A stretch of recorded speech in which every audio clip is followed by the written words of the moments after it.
Assalamualaikum warahmatullahi wabarakatuh.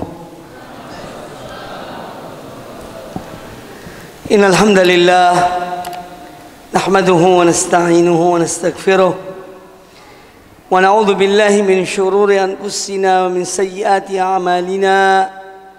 May yahdihillahu fala mudilla lahu wa may yudlil fala hadiya lahu.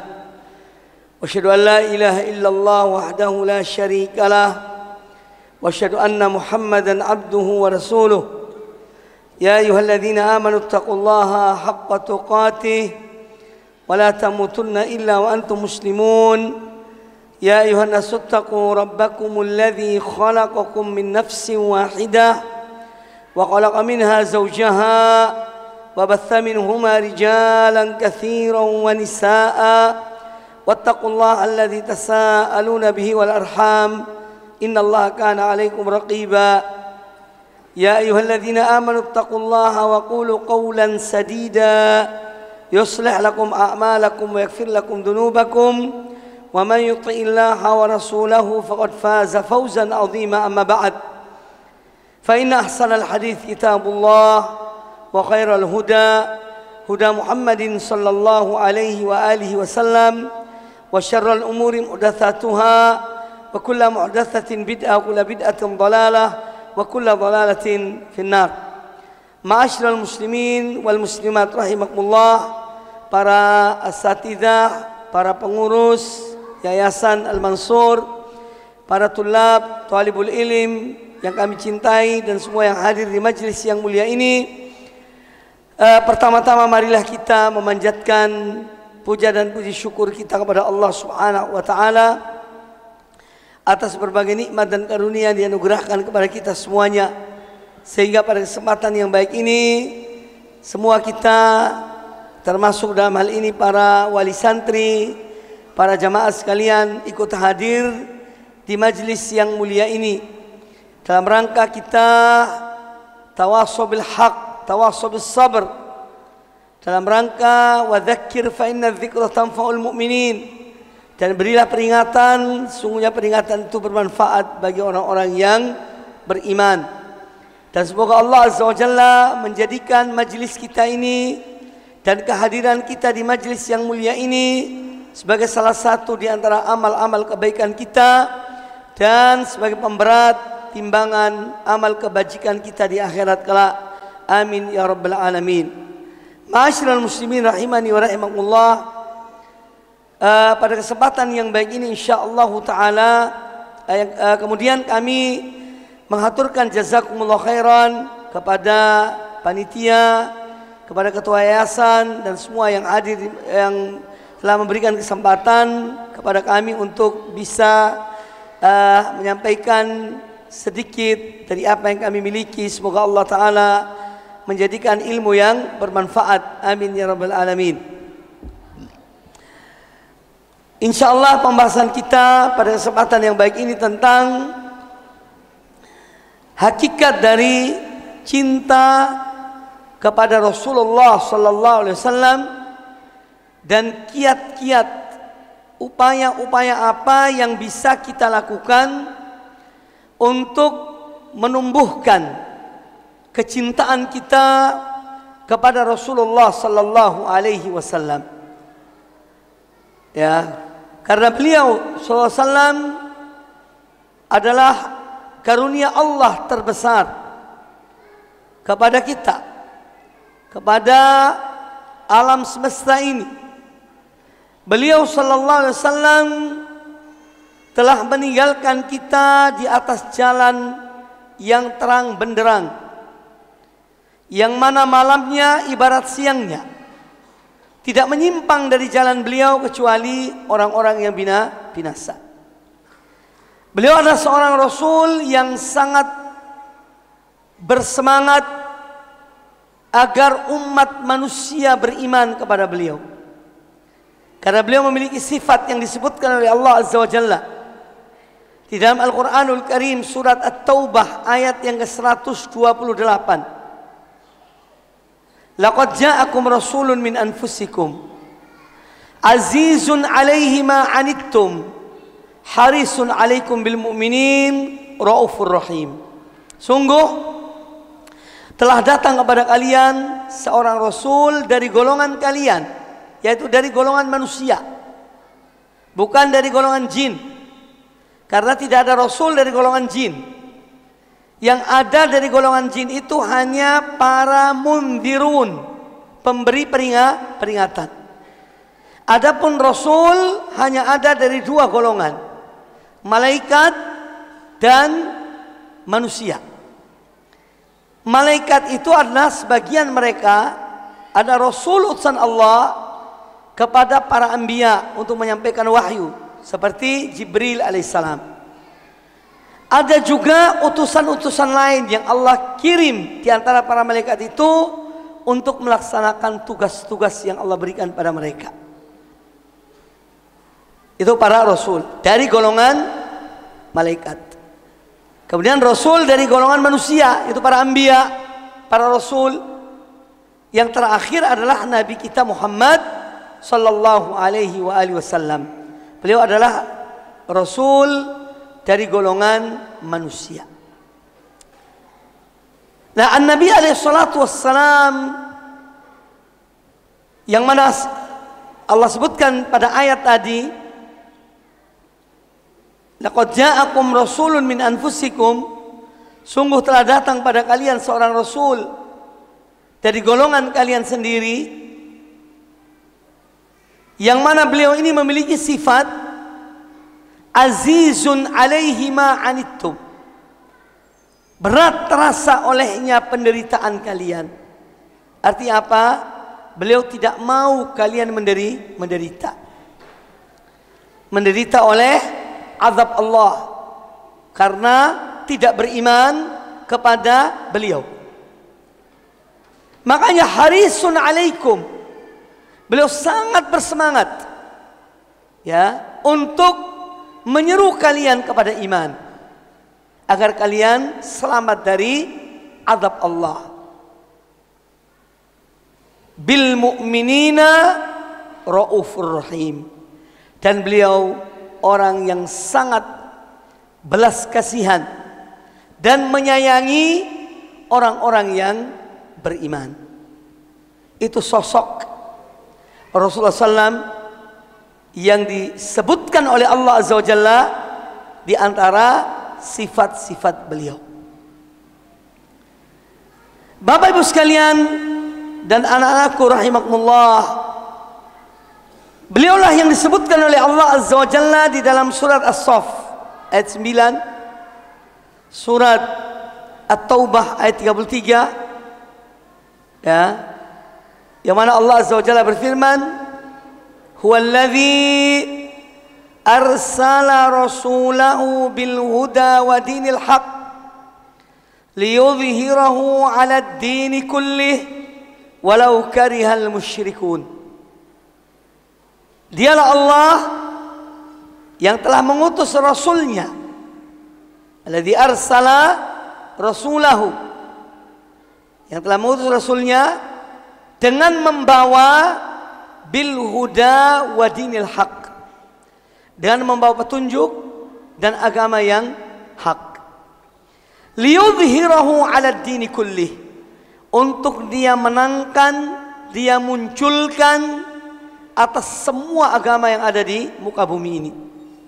Liyudhhirahu 'ala ad-din kullih walau karihal musyrikun, meskipun dibenci oleh orang-orang musyrikin. Nah, Allah Azza wa Jalla menjelaskan pada ayat ini bahwa Allah dia yang mengutus. Huwallazi arsala rasulahu. Karena Allah Azza wa Jalla Rabbul Alamin, dia yang menciptakan langit dan bumi, dia yang menciptakan manusia dan jin, dan Allah tidak membiarkan hamba-hambanya begitu saja di dunia ini hidup dalam kesesatan, hidup dalam penyimpangan. Tidak. Tetapi Allah mengutus para rasul. Untuk apa? Untuk menunjuki mereka jalan yang lurus. Untuk memberitahukan kepada hamba-hambanya, ya, bahwa mereka diciptakan hanya untuk beribadah kepada Allah Subhanahu wa taala. Karena manusia ketika lahirnya dia tidak tahu untuk apa dia diciptakan. Dia lupa dan lalai perjanjiannya. Ya. Maka Allah mengutus para rasul untuk mengingatkan kembali para hambanya bahwa Allah menciptakan mereka untuk beribadah kepada Allah. Wa ma khalaqtul jinna wal insa illa liya'budun. Dan tidaklah aku ciptakan jin dan manusia melainkan untuk beribadah kepada aku, kata Allah Ta'ala. Maka dari itu Allah memerintahkan hamba-hambanya untuk beribadah kepadanya. Ya ayuhan nas, wahai sekalian manusia, u'budu rabbakum, beribadahlah kalian, sembahlah kalian kepada Rabb kalian, kepada Tuhan kalian, alladzi khalaqakum, yang telah menciptakan kalian, walladzina min qablikum, dan orang-orang sebelum kalian, la'allakum tattaqun, agar kalian bertakwa. Jadi perintah ibadah kepada Allah itu untuk apa? Untuk mendapati, untuk mencapai derajat termulia di sisi Allah Subhanahu wa taala. Itu menjadi hamba Allah yang bertakwa. Karena Allah Azza wa Jalla berfirman dalam surat Al-Hujurat ayat ke-17, inna akramakum indallahi atqakum. Sesungguhnya orang yang paling mulia di sisi Allah di antara kamu sekalian adalah orang yang paling bertakwa kepada Allah. Ma'asyiral muslimin rahimani wa rahimakumullah, para hadirin rahimakumullah. Jadi Allah mengutus para rasulnya untuk memberitahukan kepada hamba-hambanya bahwa mereka diciptakan untuk beribadah pada Allah. Kemudian terakhir, atau Rasul yang terakhir yang Allah utus kepada seluruh umat manusia, bahkan kepada jin, adalah Nabi kita Muhammad sallallahu alaihi wa alihi wasallam. Walladzi arsala rasulahu. Apa yang dibawa oleh Rasul ini? Al-huda wa dinil haq. Itu misinya. Jadi ini misi. Apa misi yang dibawa oleh beliau? Petunjuk dan agama yang hak. Para ulama mufassirin mengartikan petunjuk itu adalah al-ilmun nafi', ilmu yang bermanfaat, Al-Quran dan sunnah. Dan dinul haq adalah al-amalus soleh, ilmu yang bermanfaat tadi diejawantahkan, dipraktekkan, diamalkan dalam kehidupan sehari-hari. Ya. Maka dengan dua perkara ini, al-huda wa dinil haq, muncullah Islam ini. Generasi terbaik umat manusia, yaitu para sahabat.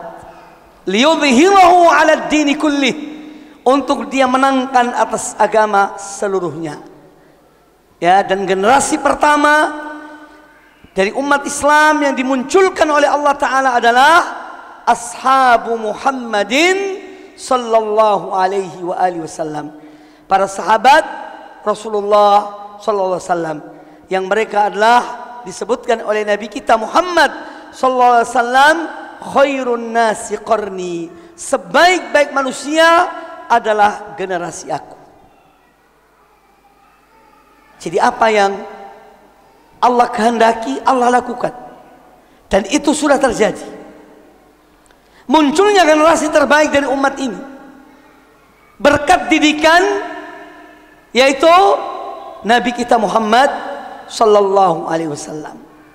Beliau menciptakan manusia-manusia besar, Abu Bakar Siddiq, Umar ibn Khattab, Uthman ibn Affan, Ali ibn Abi Thalib, dan baqiyatus sahabat-sahabat yang lainnya radhiyallahu taala anhum ajma'in, manusia-manusia besar. Maka hendaknya setiap balai pendidikan itu tujuannya adalah untuk mengeluarkan manusia-manusia yang berkualitas. Jangan ribut dengan sarana prasarana. Tidak ada AC-nya, ya. tidak ada itunya, tidak ada ininya, itu semua nomor sekian. Ya. Ar-Rasul alaihissalam, sahabat dan tabi'in dan ulama-ulama muslimin tidak mencetak manusia-manusia itu di bawah AC. Tapi hati mereka, iman mereka, mental mereka, kemauan mereka, itu yang mereka praktekkan, yang mereka amalkan. Maka terwujudlah manusia-manusia besar. Meskipun memang tentu berbeda antara mereka dengan kita, ya jauh. Ya, hanya saja yang perlu saya garis bawahi yaitu jangan terlalu banyak menuntut tentang prasarana. Intinya adalah yang lebih utama adalah bagaimana kita mencetak manusia-manusia yang berkualitas. Ma'asyiral ikhwah rahimani wa rahimakumullah. Allah mengutus Nabi kita Muhammad sallallahu alaihi wasallam. Yang pertama, beliau sebagai rahmatan lil alamin. Rahmatan lil alamin. Allah Azza wa Jalla berfirman di dalam surat Al-Anbiya ayat yang ke-107. Wa ma arsalnaka illa rahmatan lil alamin, dan tidaklah kami mengutus engkau wahai Muhammad melainkan sebagai rahmat bagi alam semesta ini. Kata Abdullah bin Abbas radhiyallahu taala anhuma tentang ayat ini, bahwa Allah mengutus Nabi kita Muhammad sallallahu alaihi wasallam rahmat bagi alam semesta ini. Kata beliau, huwa amun fi haqqi man amana wa man lam yu'min. Ayat ini adalah ayat yang menunjukkan keumuman bahwa Nabi sallallahu alaihi wasallam diutus oleh Allah sebagai rahmat baik bagi orang yang beriman kepada beliau maupun yang tidak beriman kepada beliau. Tetap beliau sebagai rahmat. Adapun bagi mereka yang tidak beriman kepada beliau, kok bisa mereka dapat rahmat dengan diutusnya Nabi SAW? Kata Abdullah bin Abbas, wa man lam yu'min, kata beliau, faman amana fahuwa rahmatun lahu fid dunya wal akhirah. Adapun bagi mereka yang beriman kepada beliau, kepada Nabi SAW, maka Nabi SAW adalah rahmat bagi mereka di dunia dan di akhirat. Ini bagi yang beriman kepada Nabi SAW. Beliau adalah rahmat bagi mereka di dunia dan di akhirat. Lalu kata Abdullah bin Abbas, wa man lam yu'min, adapun bagi mereka yang tidak beriman kepada Nabi SAW, fahuwa rahmatun lahu, maka beliau tetap menjadi rahmat bagi mereka fid dunya, di dunia ini. Bagaimana bentuk rahmatnya? Bitakhiril azab anhum, dengan Allah menangguhkan azab kepada mereka. Ya, ini bentuk rahmatnya. Bahwa mereka yang tidak beriman, Nabi SAW juga rahmat bagi mereka. Dengan apa? Allah menangguhkan azab kepada mereka yang semestinya Allah sudah mengazab mereka, tapi ditangguhkan. Paham ini ya? Jadi perkataan Abdullah ibnu Abbas. Jadi Allah mengakhirkan azab kepada mereka yang tidak beriman kepada beliau. Juga Allah mengangkat beberapa jenis azab yang dulu Allah timpakan kepada umat-umat terdahulu. Dengan diutusnya Nabi SAW, jenis azab-azab itu dicabut. Contohnya apa? Al-masakh. Al-masakh itu merubah wajah, sebagaimana yang ditimpakan kepada orang-orang Yahudi. Sebagian dari mereka yang melanggar peraturan Allah dirubah menjadi kera dan babi. Nah, azab itu dengan diutusnya Nabi SAW diangkat azab. Azab yang jenis seperti itu. Kemudian yang kedua, al-khasfi. Al-khasf itu yaitu menenggelamkan. Satu penduduk, satu kampung ditenggelamkan Azab jenis itu pun diangkat oleh Allah Subhanahu wa taala. Kemudian yang ketiga, di antara azab yang diangkat oleh Allah taala dengan diutusnya Nabi sallam, al-i'tisal anhum, yaitu Allah binasakan secara menyeluruh. Ya, jadi Allah tidak lagi membinasakan suatu kaum secara menyeluruh setelah diutusnya Rasulullah sallallahu alaihi wasallam. Ini bentuk rahmat Allah kepada mereka yang tidak beriman kepada Nabi alaihi wasallam dengan diutusnya beliau kepada alam semesta ini. Maka dari itu kata Nabi alaihi wasallam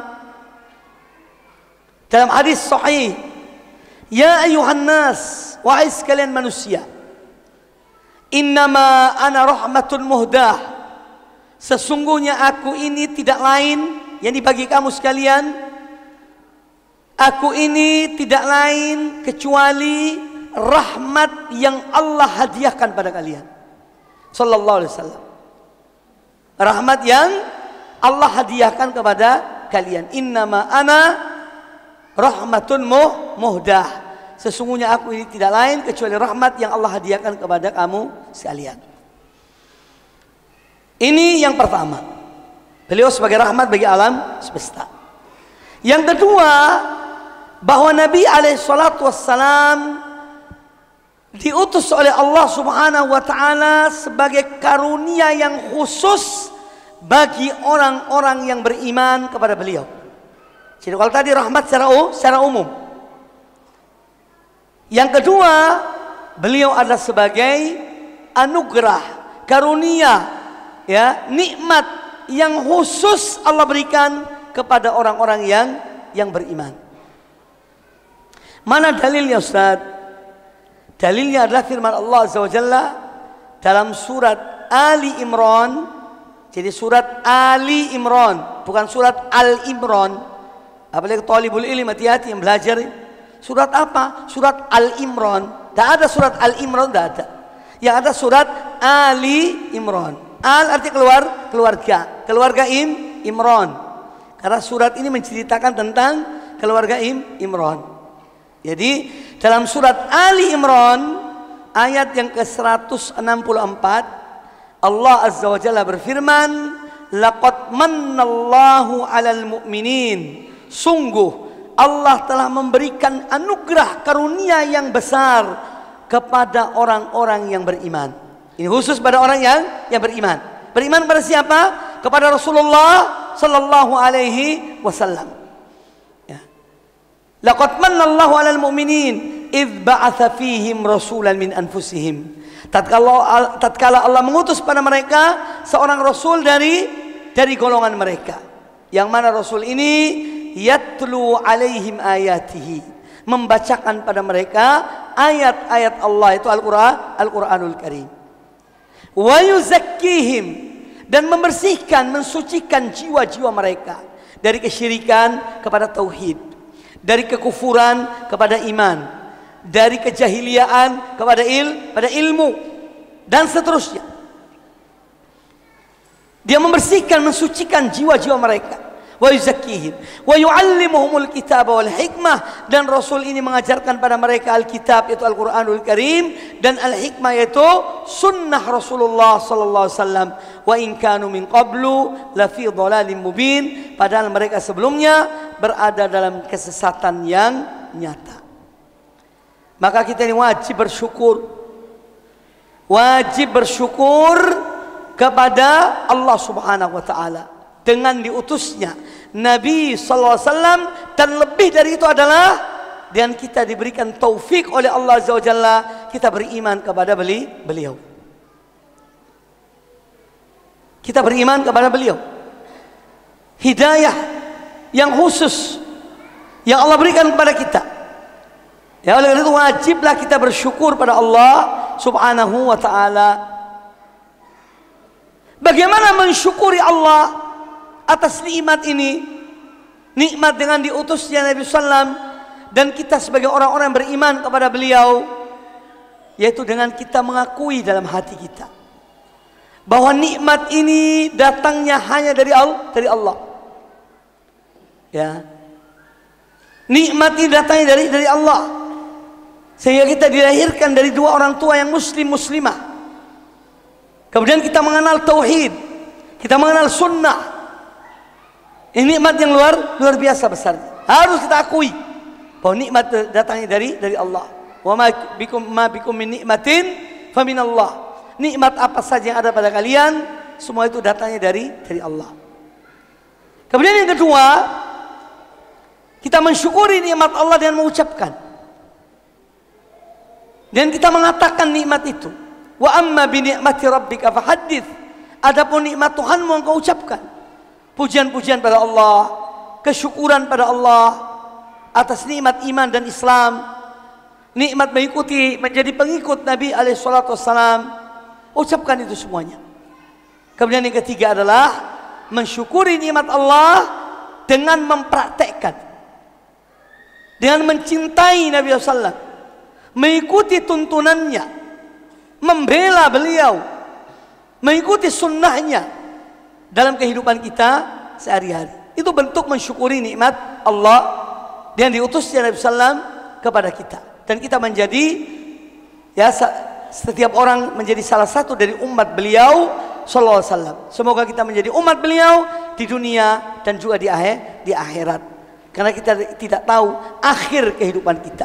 Tapi semoga kita ini istiqomah sampai akhir kehidupan kita, tetap menjadi umat Rasulullah SAW, hidup di atas la ilaha illallah Muhammadur Rasulullah, dan mati di atas la ilaha illallah Muhammadun Rasulullah sallallahu alaihi wasallam. Amin ya rabbal alamin. Ma'asyiral muslimin rahimani wa rahimakumullah. Mengapa kita berbicara tentang mencintai Rasulullah SAW? Kalau ada manusia biasa dalam kehidupan kita sehari-hari, orang ini berbuat baik kepada kita, ya, orang ini berbuat baik pada kita, apa kebutuhan kita diberikan, kita salah diingatkan, dan seterusnya, kebaikan-kebaikan diberikan pada kita. Kira-kira kita ini cinta pada orang tersebut atau tidak? Pada umumnya manusia yang sehat, ya, manusia yang waras, dia mencintai orang yang berbuat baik padanya. Kecuali yang aneh-aneh, ya, karena ada manusia aneh, ada penyakit jiwa, ya, lupa kepada jasa orang yang berbuat baik padanya. Ini karena sakit jiwa. Dan sakit jiwa tidak mesti harus gila, harus telanjang di jalan, tidak, ya. Tidak. Tapi dari sikap pribadi seseorang menunjukkan ada kelainan. Dia melupakan kebaikan orang berbuat baik padanya. Ini arti ada kelainan jiwa. Ya. Nah, oleh karena itu, kalau ada orang berbuat baik pada kita dalam masalah-masalah duniawi, ya, kita itu tentu ingat pada orang tersebut. Kita cinta pada dia. Orang ini baik, masya Allah. Ya. Terkadang ada kesalahannya pun, kadang-kadang kita mungkin sudahlah, ya, dia, ya, tidak dianggap kesalahannya karena saking baiknya kepada kita. Nah, bagaimana dengan Rasulullah SAW yang beliau dan perantaraan beliau kita mendapatkan hidayah dari Allah, taufik dari Allah, mengenal Allah, nama-nama dan sifat-sifatnya, mengenal Allah uluhiyah dan rububiyahnya, mengenal Allah dan segala macam kebaikan Allah subhanahu wa ta'ala pada hamba-hambanya melalui Rasulullah SAW, dan mengenal sunnah beliau, ajaran beliau. Maka bagaimana mungkin seorang mukmin tidak beriman kepada, tidak mencintai beliau sallallahu alaihi wasallam? Tidak ada seorang yang dia berpakaian Islam tapi benci kepada Nabi sallam, melainkan dia adalah orang munafik. Ya. Tidaklah seorang yang mengatakan dia itu sebagai orang muslim namun dia tidak senang kepada Nabi alaihi salatu wassalam atau tidak senang pada sebagian ajarannya, melainkan dia adalah munafik. Tidak diragukan, munafik. Maka dari itu para ulama menyebutkan tentang cinta kepada Nabi alaihi salatu wassalam adalah aslun azimun min usulil Islam. bahwa mencintai Nabi alaihissalam adalah salah satu prinsip-prinsip dasar dalam agama kita. Satu prinsip dasar yang sangat mendasari dalam masalah agama Allah ini. Ma'asyiral muslimin rahimakumullah, apakah cinta kepada beliau yang merupakan prinsip dasar itu dari agama kita ini merupakan kewajiban bagi kita? Jawabannya iya. Ya. Karena ini adalah prinsip yang mendasar, maka dia salah satu kewajiban seorang muslim adalah mencintai Rasulullah sallallahu alaihi wasallam. Allah Azza wa Jalla berfirman, di antara dalilnya kewajiban kita mencintai beliau dan ancaman Allah bagi orang-orang yang lebih mencintai selain beliau daripada beliau. Allah Azza wa Jalla berfirman di dalam surat At-Taubah ayat yang ke-24. Ini dalil dari Al-Quranul Karim. Qul, katakanlah wahai Muhammad, in kana aba'ukum wa abna'ukum wa ikhwanukum wa azwajukum wa ashiratukum wa amwalun ikhtaraftumuha wa tijaratun takhshawna kasadaha wa masakinu tardawnaha ahabba ilaikum minallahi wa rasulihi wa jihadin fi sabilihi fatarabbasu hatta ya'ti Allahu bi amrih wallahu la yahdil qaumal fasiqin. Yang artinya, perhatikan loh ya, nanti saya tanya loh, apalagi pelajar, siswa. Nah, ayat berapa tadi ini? Surat apa, ayat berapa? Ayo, siapa bisa angkat tangan? Yang duduk nulis. Kita ya, surat ayat 24, bagus. Karena duduk di majelis ilmu itu harus konsen. Jangan hanya fisiknya ada, tapi pikirannya melayang ke sana kemari. Ya. Baik, perhatikan ya.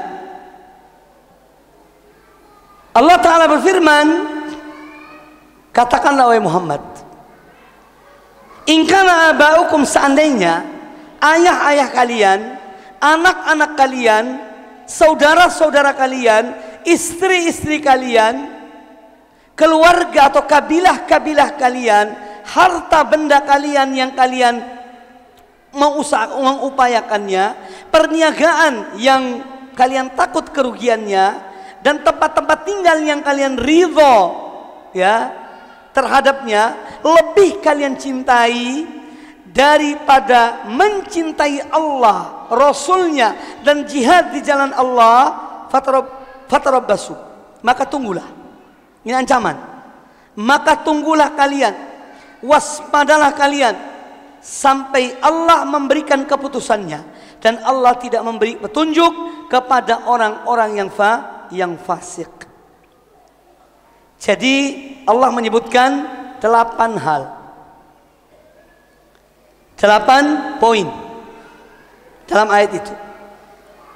Jika sekiranya ayah-ayah kalian, ayah, anak, saudara, istri, kabilah, harta, perniagaan, dan tempat tinggal.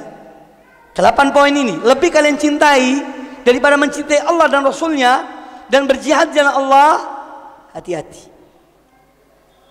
tunggulah, saatnya Allah akan mendatangkan putusannya pada kalian.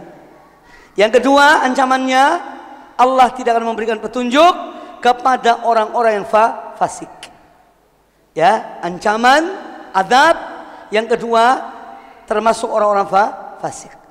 Berarti mencintai Allah dan Rasulnya atau mencintai Rasulullah melebihi cinta kita kepada 8 poin itu. Apa hukumnya?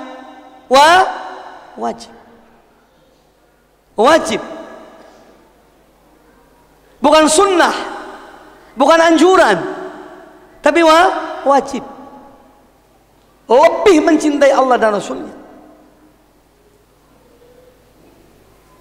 Maka dari itu ikhwani fillah rahimani wa rahimakumullah, Kata Al-Imam As-Sa'di rahimahullah, Syekh Abdurrahman bin Nasir As-Sa'di, gurunya Syekh Muhammad bin Shalih Al-Utsaimin rahmatullah alal jami', beliau mengatakan tentang ayat ini, wa hadhil ayatu al-karimatu a'zamu dalilin ala wujubi mahabbatillahi wa rasulihi.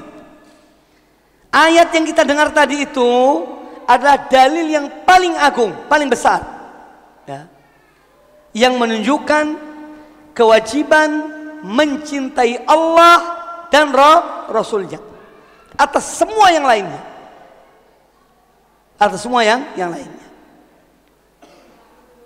Nah, kalau kita mengetahui tentang masalah ini, ya ini yang penting kita itu membahas masalah ini supaya kita tahu dalilnya. Lalu kita mengadakan perubahan dalam diri kita agar kita betul-betul mencintai Rasulullah Sallallahu Alaihi Wasallam melebihi yang lainnya.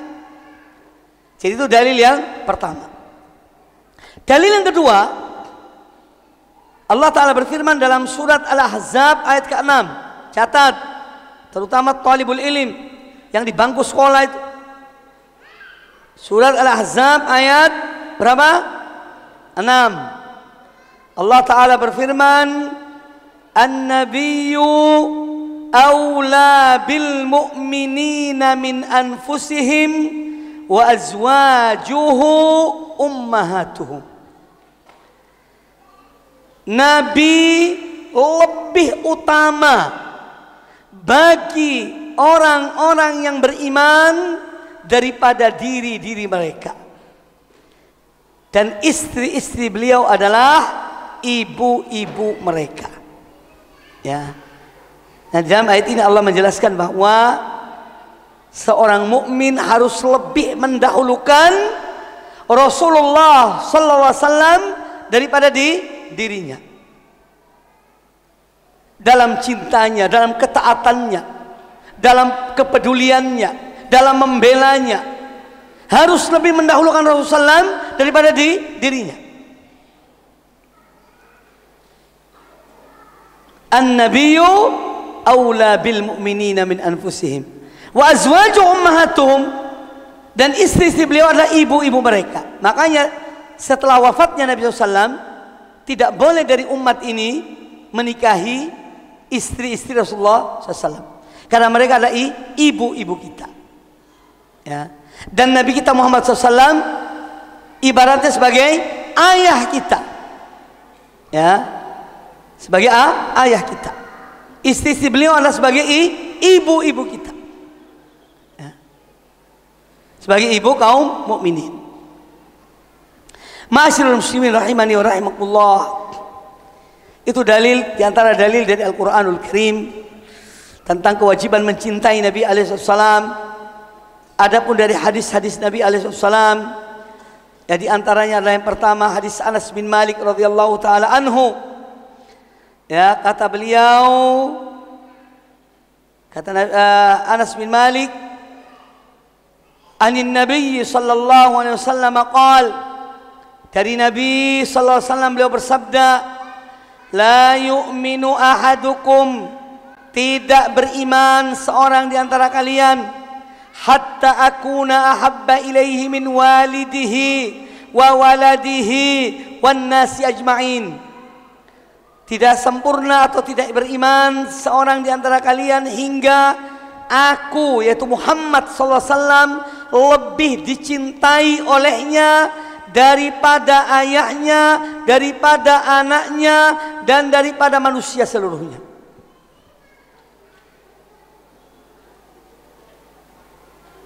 Daripada manusia seluruhnya.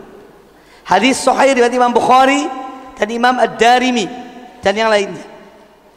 Kemudian hadis Abu Hurairah radhiyallahu an,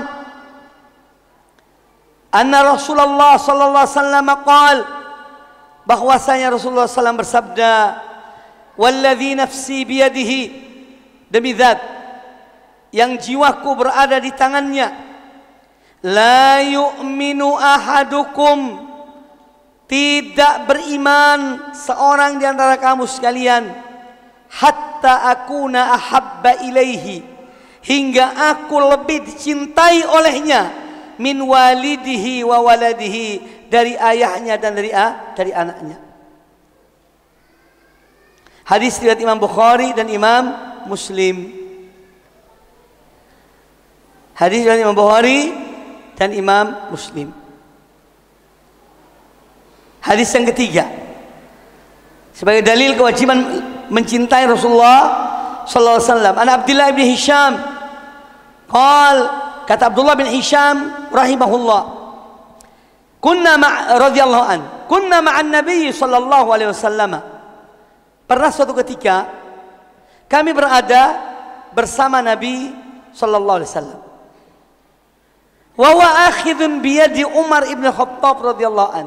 Ketika itu beliau Nabi SAW memegang tangannya Umar bin Khattab. Faqala lahu Umar, maka Umar bin Khattab berkata pada Nabi SAW, ya Rasulullah, la anta ahabbu ilayya min kulli syai'in illa min nafsi.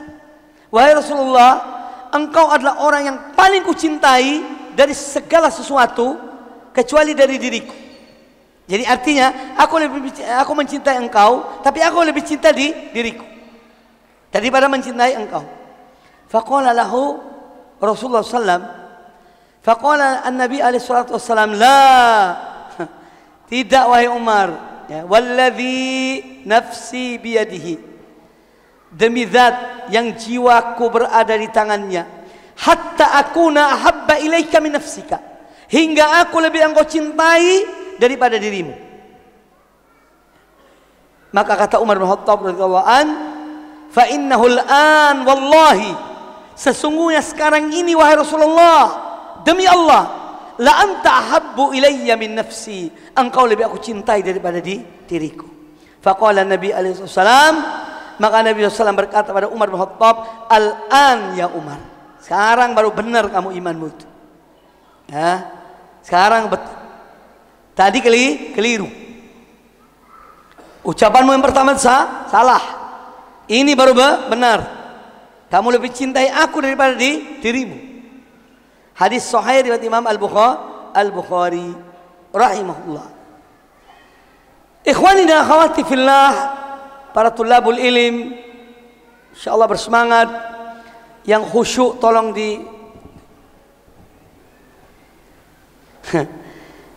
jangan terlalu khusyuk. Kehusyuan akhirnya tidak bisa dengar. Kalau dalam sholat, ya, kita sholat seakan-akan tidak ada yang lain kecuali kita dengan Allah Ta'ala.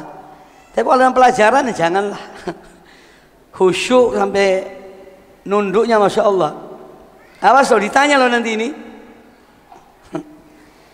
Sekarang bagaimana gambaran, contoh para sahabat itu mencintai Rasulullah SAW?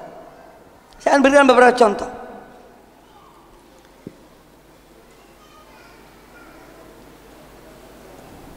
Yang pertama, an Aisyah radhiyallahu taala anha qalat, dari Aisyah ummul mukminin radhiyallahu taala anha, beliau berkata, jaa rajulun ila an-nabi sallallahu alaihi wasallam faqala, pernah seseorang datang menemui Rasulullah sallallahu alaihi wasallam.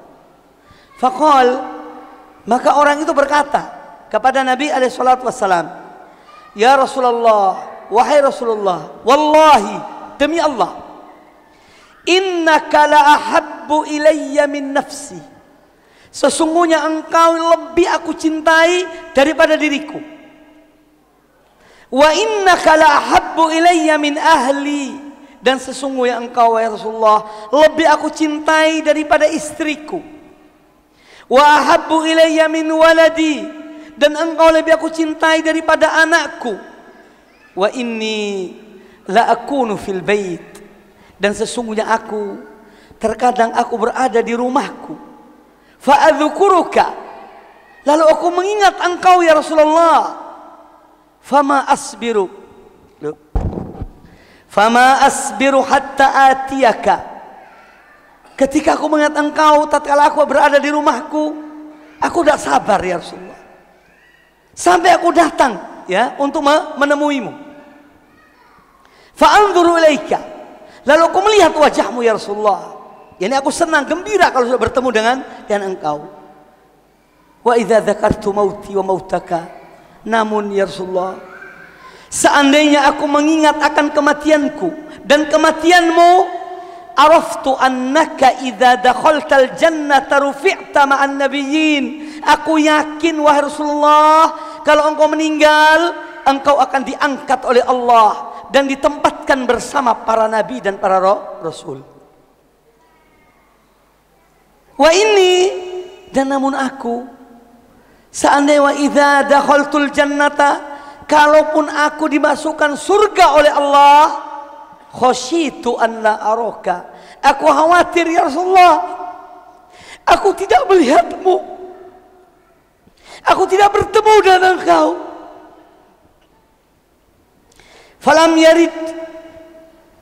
Falam yarudda alaihi Nabi sallallahu alaihi wasallam. Mendengar ucapan orang ini, Nabi sallam tidak menolak, tidak menyebut sesuatu tentang orang ini, tidak menjawab omongannya. Ya, beliau diam.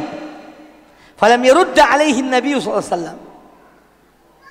Beliau tidak menjawab sesuatu. Hatta nazzala Jibril bihadil ayah. Sampai hingga Jibril turun membawa firman Allah ayat 69 surat An-Nisa. Allah Ta'ala berfirman, surat An-Nisa ayat 69, وَمَنْ يُطِعِ اللَّهَ وَالرَّسُولَ, dan barang siapa yang taat kepada Allah dan kepada Rasul, فَأُولَٰئِكَ مَعَ الَّذِينَ, maka mereka lah yang akan bersama dengan orang-orang yang faulaika ma'alladzina an'amallahu alaihim, maka mereka lah yang akan bersama dengan orang-orang yang Allah berikan nikmat pada mereka, minan nabiyyin was-siddiqin wasyuhada was-salihin, dari para nabi, para siddiqin, para syuhada dan para salihin. Jadi Allah menurunkan ayat ini menghibur orang tersebut, menjawab pertanyaan orang tersebut, bahwa orang siapa yang taat pada Allah dan Rasulnya, mereka akan bersama dengan para nabi, para siddiqin, para syuhada dan orang-orang yang soleh. Hadis ini hadis disahihkan oleh sebagian ulama, dikeluarkan oleh Imam At-Tabrani di dalam Mu'jam As-Saghir. Ini salah satu contoh bagaimana cintanya mereka kepada Rasulullah sallallahu alaihi wasallam. Jadi bukan cinta palsu, cintanya benar. Nah sekarang kan banyak orang ngaku cinta kepada Nabi, tapi cintanya palsu. Sebagian, tidak semua. Ada orang-orang yang benar-benar cinta pada beliau sallallahu alaihi wasallam dan mengikuti beliau, taat pada beliau. Kemudian yang kedua, Su'ila Ali bin Abi Thalib radhiyallahu anhu, pernah Ali bin Abi Thalib radhiyallahu anhu ditanya, "Kaifa kana hubbukum li Rasulillah sallallahu alaihi wasallam?" Bagaimana sih cinta kalian dahulu kepada Rasulullah sallallahu alaihi wasallam? Maka dijawab oleh Ali bin Abi Thalib radhiyallahu anhu, "Kana ahabba ilaina min amwalina wa auladina wa abaina wa ummahatina." Beliau dahulu sallallahu alaihi wasallam lebih kami cintai daripada harta-harta kami, anak-anak kami, ayah-ayah kami, ibu-ibu kami, wa minal ma'il barid al-dhama, dan lebih dicintai oleh seorang yang haus terhadap air yang sejuk. Dia lebih cintai Rasulullah SAW daripada air yang dingin di saat dia dalam keadaan haus.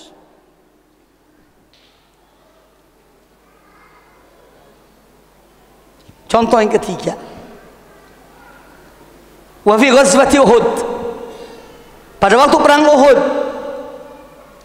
usibat imra'atun min bani Dinar bistishhadi zawjiha wa akhiha wa abiha. Ada seorang wanita dari Bani Dinar, dia ketika perang Uhud diberitahukan suaminya meninggal, saudara laki-laki yang meninggal, dan anak laki-laki yang meninggal. Ya. Dan ibunya dan ayahnya meninggal. Suaminya, saudaranya dan ayahnya. Falamma balagha khabaru istishhadihim, ketika sampai berita kepada wanita ini akan wafatnya suaminya, ayahnya dan saudara laki-lakinya, qalat, wanita ini bertanya, ma fa'ala Rasulullah sallallahu alaihi wasallam? Bagaimana keadaan Rasulullah sallallahu alaihi wasallam? Itu pertanyaannya. Qila khairun. Kata para sahabat, beliau dalam keadaan baik. Jadi beliau selamat. Beliau dalam keadaan baik. Ya Umma Fulan, wahai Ummu Fulan, beliau dalam keadaan baik. Huwa bihamdillah kama tuhibbin. Beliau alhamdulillah dalam keadaan seperti yang kamu inginkan. Artinya beliau selamat dalam keadaan baik. Qalat aruni hatta anzur ilaih. Kata wanita itu, coba tunjukkan kepada aku mana beliau supaya aku lihat. Jadi ingin betul-betul lihat Rasulullah SAW dalam keadaan selamat. Ya, arunihi hatta anzura ilaih. Tolong tunjukkan pada aku mana beliau. Aku mau ingin lihat beliau. Fa usyira ilaiha. Ya, maka ditunjukkanlah Nabi SAW kepada wanita itu loh. Rasulullah SAW selamat. Qalat, langsung diucapkan oleh wanita itu, kullu musibatin ba'daka jalalun ya Rasulullah. Semua musibah kecil ya Rasulullah selama engkau selamat. Semua musibah bagi aku kecil, tidak ada artinya selama engkau selamat. Itu gambaran mereka bagaimana cintanya mereka kepada Rasulullah sallallahu alaihi wasallam. Kemudian yang terakhir dari contoh-contoh yang saya berikan pada kesempatan yang baik ini, perkataan Urwah ibnu Mas'ud kepada sahabat-sahabat beliau, sahabatnya. Qala, kata beliau, ai kaum. Dia beritahukan Urwah bin Mas'ud setelah melihat para sahabat Nabi demikian cintanya kepada Nabi alaihi wasallam. Kata Urwah ibnu Mas'ud, ai kaum, wahai kaumku, wallahi, demi Allah, laqad wafattu ila al-muluk. Aku ini pernah diutus menemui para raja. Wa wafattu ila Kisra, dan aku pernah diutus menemui kaisar Persia, raja Persia.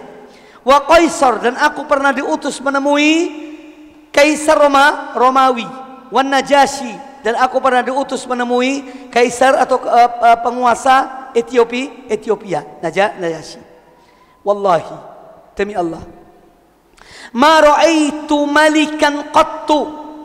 Aku tidak pernah melihat seorang raja pun yu'azzimuhu ashabuh, yang dia dimuliakan oleh temannya, ya, oleh menteri-menterinya, wa yu'azzim ma yu'azzimu ashabu Muhammadun, seperti para sahabat Muhammad mengagungkan Muhammad sallallahu alaihi wasallam. Aku tidak pernah melihat. Beliau ini utusan. Ya, Urwah bin Mas'ud utusan dari Quraisy dalam perjanjian perdamaian, ya, dengan raja-raja yang ada di seputar negeri Arab ketika itu. Kata beliau, tidak pernah aku melihat pengikut para raja itu menghormati raja-raja mereka seperti para sahabat Nabi sallam memuliakan Rasulullah sallallahu alaihi wasallam. Masyarul ikhwah, kaum muslimin, kaum muslimat rahimani wa rahimakumullah. Maka dari apa yang kita dengar, mari kita mengukur diri kita. Masing-masing lebih tahu tentang dirinya. Ya, sejauh manakah cinta kita kepada Rasulullah sallallahu alaihi wasallam. Itu sebagai contoh. Supaya kita introspeksi diri kita. Kita memperbaiki diri kita. Kita tanamkan rasa cinta kita kepada Rasulullah sallallahu alaihi wasallam. Lalu bagaimanakah cara agar kita mencintai Nabi kita Muhammad sallallahu alaihi wasallam? Ya. Bagaimana kita mencintai beliau alaihi salatu wassalam?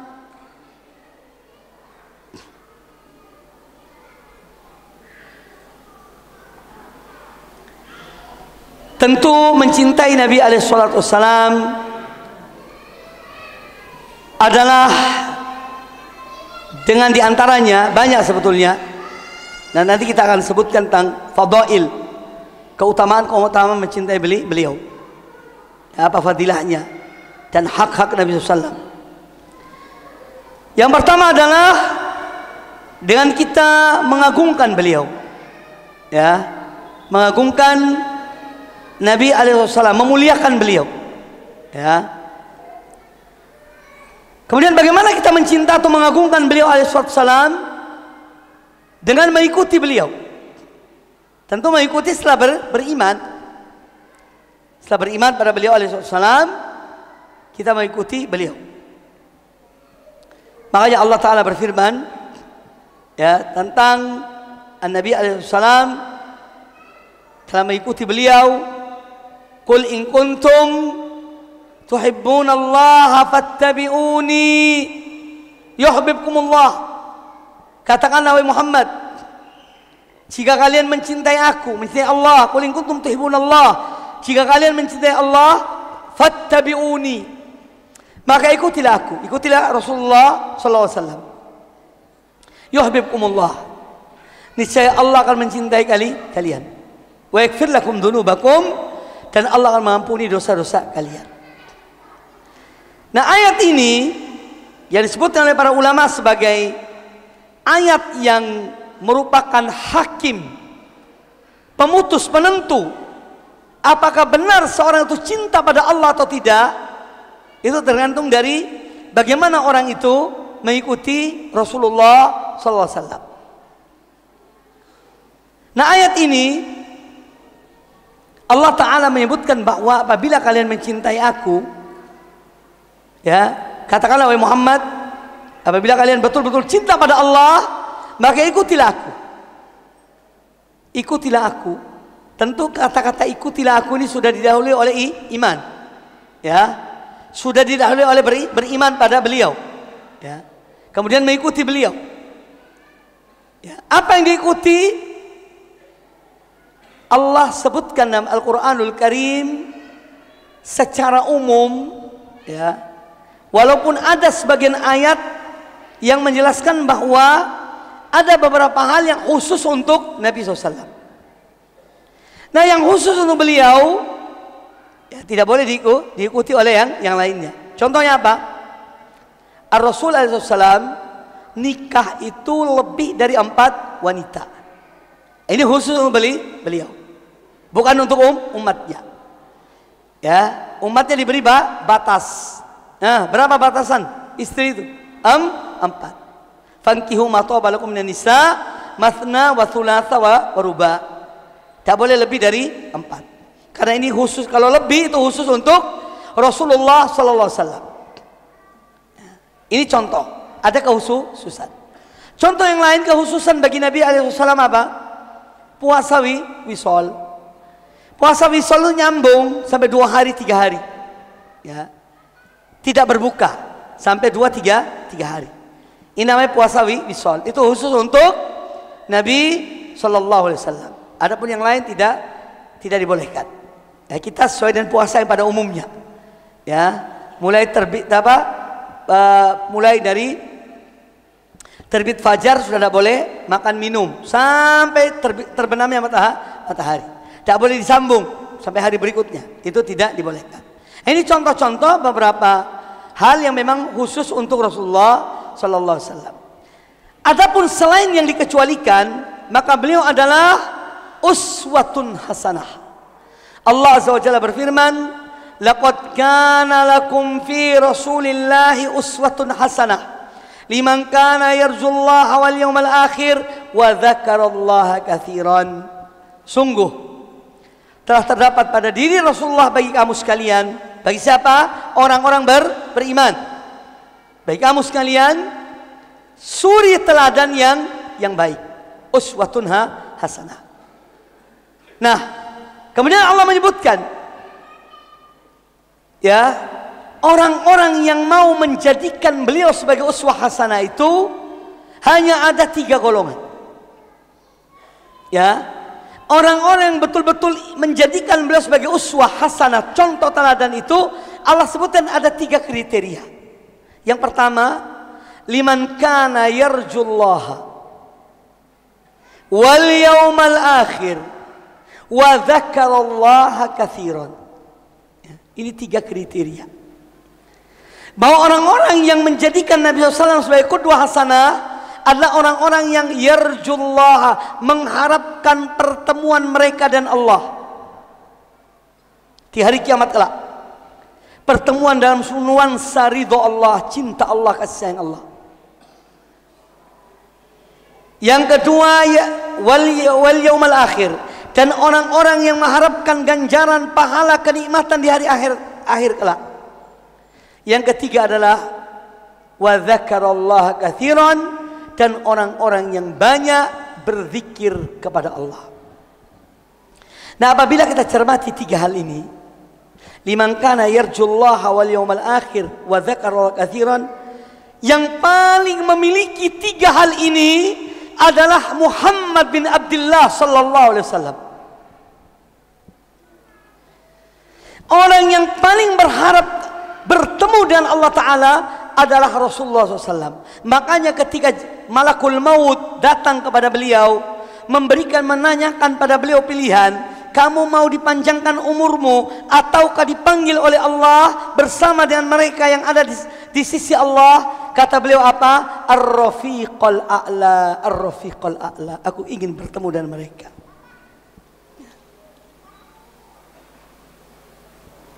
Beliau adalah orang yang paling rindu kepada Allah Subhanahu wa taala. Kemudian wal yaumal akhir, mengharapkan hari akhir. Banyak hadis-hadis Nabi SAW yang menjelaskan bagaimana beliau melihat dunia ini. Ketika beliau tidur di atas tikar yang terbuat dari pelepah kurma atau daun kurma sampai membekas pada punggung beliau. Lalu kata Umar bin Khattab atau selainnya, ada beberapa riwayat menyebutkan, ya Rasulullah, para kaisar Romawi dan Persia itu mereka hidup di tempat yang nyaman, ya, tidur tempat yang empuk. Maukah engkau kami buatkan semacam yakni kasur yang empuk untuk engkau ya Rasulullah? Apa jawaban Nabi SAW? Wahai Umar, dunia ini bagiku ibarat seorang yang bepergian, kemudian bernaung istirahat di bawah sebatang pohon, kemudian dia melanjutkan perjalanannya. Itu dunia bagi beliau. Tidak lebih dari itu. Makanya beliau mengatakan, bersabda kepada kita, kepada Abdullah ibn Umar dan juga pada kita semuanya, ya, kun fid dunya ka'annaka ghariban aw 'abiru sabil. Jadilah engkau di dunia ini ibarat seorang asing, ya,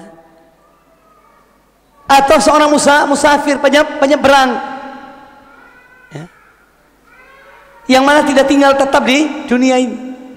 Artinya bahwa Nabi alaihi salatu wassalam orang yang sangat mencintai akhirat. Karena itulah negeri kaum mukminin, negeri orang-orang beriman, dan semoga Allah menjadikan kita juga termasuk mereka. Amin ya rabbal alamin. Ya, ikhwani dan akhwati fillah, kaum muslimin muslimat rahimani wa rahimakumullah. Yang ketiga adalah orang-orang yang banyak berzikir kepada Allah Subhanahu wa taala.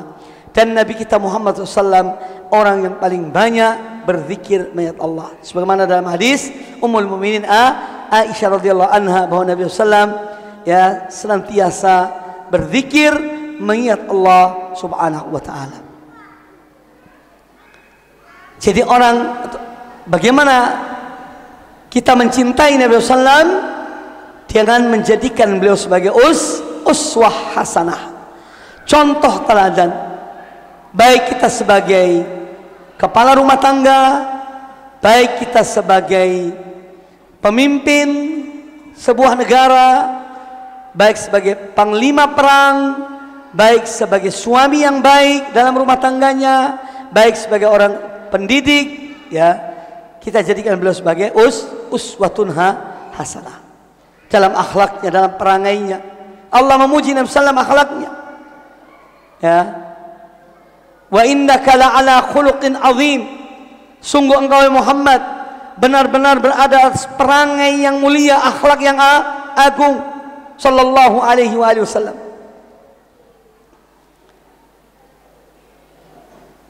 Bagaimana kita bisa menjadikan beliau sebagai qudwah, sebagai contoh? Karena tadi disebutkan bahwa agar kita ini cinta kepada Nabi SAW, atau bagaimana kita mencintai beliau dan mengikuti beliau, menjadikan beliau sebagai contoh teladan. Berarti apa konsekuensinya? Ya kita harus belajar sunnah-sunnah beliau, belajar sirah perjalanan hidup beliau, supaya kita tahu betul bagaimana perjalanan beliau, ya, dalam kehidupan, dalam perjuangan beliau, bagaimana akhlak beliau, bagaimana ibadah beliau, ya, bagaimana perilaku beliau dan seterusnya. Ya, maka seorang yang ingin menjadikan Nabi SAW sebagai contoh teladan, dia harus mengetahui bagaimana kehidupan beliau. Artinya apa? Bacalah sirah Nabi, bacalah kitab-kitab hadis Nabi SAW. Ya, minimal dalam setiap rumah tangga kita ini, ya, ada kitab yang namanya misalnya Riyadhus Shalihin. Itu kumpulan hadis-hadis Nabi SAW. Karena tidak mungkin setiap orang, apalagi orang-orang awam misalnya, membaca sebuah kitab hadis, tak mungkin. Tapi paling tidak punya kitab-kitab hadis, kumpulan hadis-hadis Nabi SAW, ya, yang lebih sederhana, yang ini. Dengan demikian kita baca, kita mengetahui, kita pahami. Ikhwani fillah kaum muslimin dan muslimat rahimani wa rahimakumullah. Ya, mengapa kita mencintai Nabi alaihi salatu wassalam? Ya, di antara sebabnya karena beliau diagungkan oleh Allah, dimuliakan oleh Allah azza wajalla. Ya, Nabi sallam dimuliakan oleh Allah Subhanahu wa taala. Makanya Allah bersolawat kepada Nabi sallallahu. Innallaha wa malaikatahu yusholluna 'alan nabi. Ya ayyuhalladzina amanu shallu 'alaihi wa sallimu taslima. Hanya saja pengagungan solawat Allah kepada beliau tidak sama dengan solawat para malaikat kepada beliau, tidak sama dengan solawat kaum mukminin kepada beliau. Tapi ketika Allah mengatakan innallaha wa malaikatahu yusholluna 'alan nabi, ini menunjukkan bahwa Allah mengagungkan Rasulullah SAW. Allah memuliakan beliau. Kemudian mengapa kita ini harus memuliakan beliau, mengagungkan beliau dan mencintai beliau? Tadi pertama karena Allah mengagungkan beliau, Allah memuliakan beliau. Kemudian yang kedua, karena beliau adalah sayyidu waladi Adam. Beliau adalah penghulu seluruh umat manusia. Sayyidu waladi Adam, penghulu seluruh umat manusia. Yang paling mulia adalah Nabi alaihissalam. Makanya kita harus muliakan beliau, apalagi kita sebagai umat beliau. Kata Nabi alaihissalam, ana sayyidu waladi adama wala fakhr. Aku adalah penghulu seluruh anak Adam, dan itu bukan untuk kebanggaan. Wala fakhra. Apa hikmah ucapan beliau setelah mengatakan aku adalah penghulu seluruh manusia dan itu bukan untuk sebuah kebanggaan? Para ulama mengatakan ini menunjukkan yang pertama tawadhu'nya Rasulullah, rendah hati beliau. Makanya Allah muliakan beliau karena beliau adalah orang yang tawadhu, orang yang sangat rendah hati sallallahu alaihi wasallam. Beliau tidak pernah menyombongkan diri beliau. Ini yang pertama. Yang kedua, kata para ulama, jadi ketika beliau menyampaikan aku adalah penghulu seluruh umat manusia dan itu bukan kebanggaan, karena Allah menyuruh untuk menyampaikan kepada manusia. Jadi kalimat ini Allah yang perintahkan, ya, supaya manusia itu tahu bahwa Nabi SAW adalah penghulu seluruh umat manusia. Maka beliau sampaikan, ana sayyidu waladi adama yaumal qiyamah. Aku adalah penghulu seluruh umat manusia pada hari kiamat kelak. Ini menunjukkan yaitu bahwa Allah menyuruh beliau untuk menyampaikan, maka beliau sampaikan. Tapi bukan untuk beliau membanggakan diri mereka. Jadi hikmahnya dua. Sebagian ulama mengatakan menunjukkan tawadhu'nya beliau SAW. Yang kedua, beliau ucapkan kalimat itu karena memang Allah menyuruh beliau untuk menyampaikan kepada manusia bahwa beliau adalah sayyidu waladi Adam, penghulu seluruh umat manusia. Kemudian, mengapa kita harus memuliakan Nabi alaihissalam? Ya, karena dengan perantaraan beliau kita ini mendapat hidayah. Allah memberi hidayah pada hamba-hambanya dan mengutus Nabi alaihissalam. Maka kita ibaratnya sudah merupakan kewajiban kita untuk berterima kasih kepada beliau.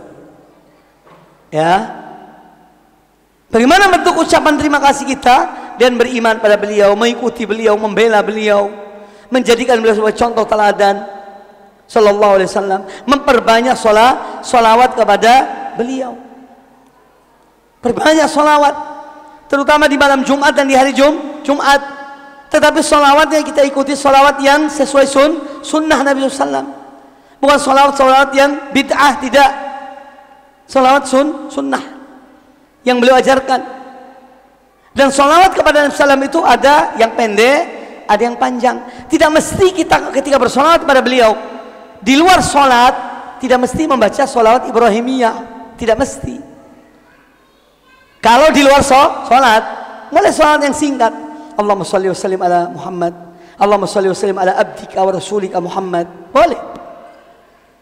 Kalau sholat Ibrahimiyah memang untuk di dalam sholat. Allahumma sholli ala Muhammad wa ala ali Muhammad kama shallaita ala Ibrahim wa ala ali Ibrahim innaka Hamidum Majid. Allahumma barik ala Muhammad wa ala ali Muhammad kama barakta ala Ibrahim wa ala ali Ibrahim innaka Hamidum Majid. Atau lafaz-lafaz yang mirip dengan itu. Karena ada beberapa redaksi. Itu dibaca di saat sholat. Ya. Adapun di luar sholat boleh seorang mengambil yang pendek. Allahumma sholli wa sallim ala abdika wa rasulika, ya, nabiyina Muhammad wa ala ali Muhammad. Terus diulang-ulang, ya. Atau ketika beliau disebutkan namanya kita mengatakan sallallahu alaihi wasallam atau Allahumma sholli wa sallim alaihi. Itu sholat yang pendek di luar sholat. Boleh apa tidak? Boleh. Makanya kita melihat para ulama hadis dalam kitab mereka, kitab-kitab hadis, mereka singkat. Qala Rasulullah sallallahu alaihi wasallam. Apa setiap menyebut nama Nabi salat Ibrahimiyah? Tidak kan? Tidak. Jadi di luar salat boleh dengan salawat yang singkat. Intinya salawat dan salam, ya. Sallallahu alaihi wasallam, Allahumma shalli wa sallim alaihi salatu wassalam misalnya. Ikhwani fillah kaum muslimin muslimat rahimani wa rahimakumullah. Kemudian apa di antara hikmah dari atau fadilah dari kita mengucap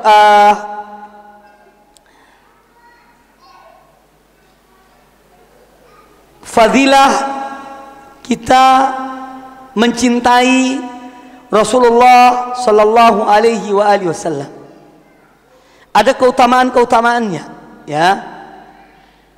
Saya akan sebutkan di sini. Di antaranya yang disebut oleh para ulama, yang antara fadilah adalah yang pertama, ketika seorang mencintai Nabi SAW, ini karena berarti di antara keutamaannya dia telah melaksanakan perintah Allah. Karena Allah memerintahkan kita untuk mengikuti beliau. Dan orang-orang yang taat pada Allah dan mengikuti perintah Allah, dialah orang-orang yang mendapatkan kemenangan.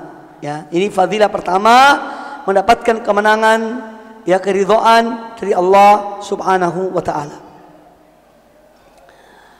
Karena orang yang ridho kepada Nabi SAW, dia akan mendapatkan ridho Allah Subhanahu wa taala. Yang pertama adalah dia dengan melaksanakan dengan dia mencintai Nabi Sallam, dia telah melaksanakan perintah Allah Subhanahu Wa Taala.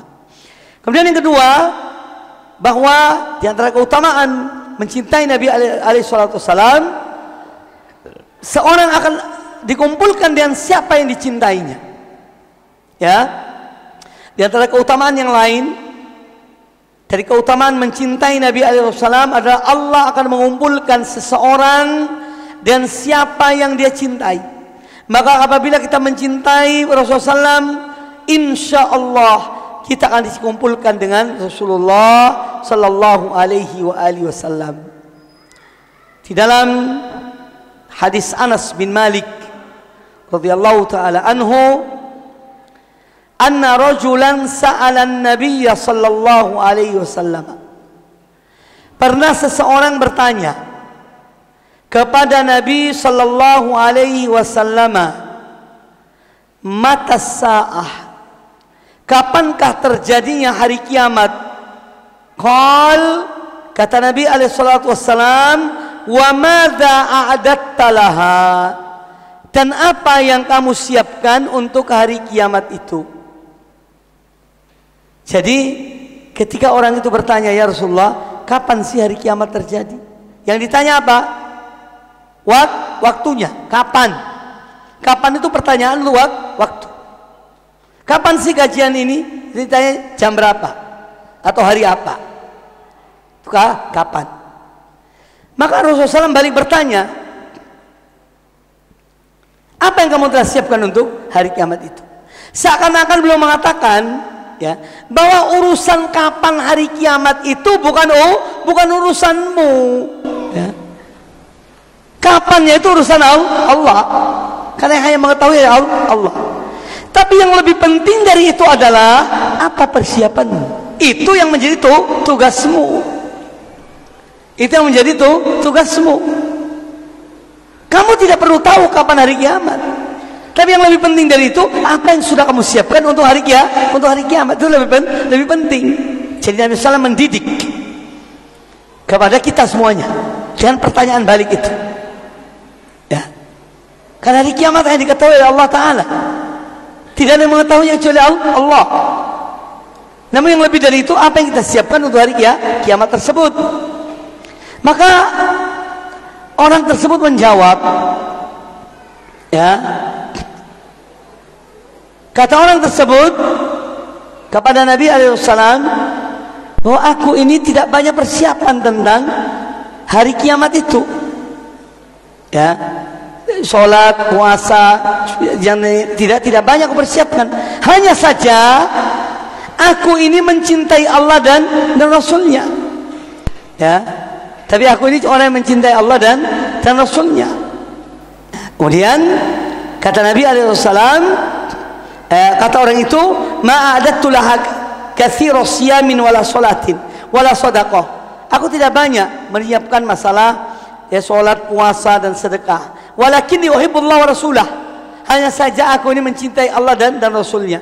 Maka kata Nabi alaihissalam, anta ma'aman ahbabta. Kamu akan bersama siapa yang kamu cintai. Kata Anas bin Malik radhiyallahu taala anhu yang meriwayatkan hadis ini, kata beliau, fama farihna bi syai'in farahana biqauli Nabi sallam anta ma'aman ahbabta. Tidak ada yang lebih kami senangi, ya, melebihi senangnya kami atas sabda Nabi sallallahu alaihi wasallam tadi itu. Engkau bersama siapa yang kau cintai? Qala Anas, kata Anas bin Malik, fa ana uhibbun nabiyya sallallahu alaihi wasallam wa Abu Bakrin wa Umar. Aku orang yang mencintai Rasulullah SAW. Aku mencintai Abu Bakar, aku mencintai Umar, wa arju an akuna ma'ahum bihubbi iyahum, dan aku berharap aku akan bersama mereka karena cintaku kepada mereka. Wa in lam a'mal bimithli a'malihim, meskipun amal ibadahku tidak sama dengan amal mereka. Ya, ini hadis riwayat Imam Al-Bukhari di dalam sahihnya.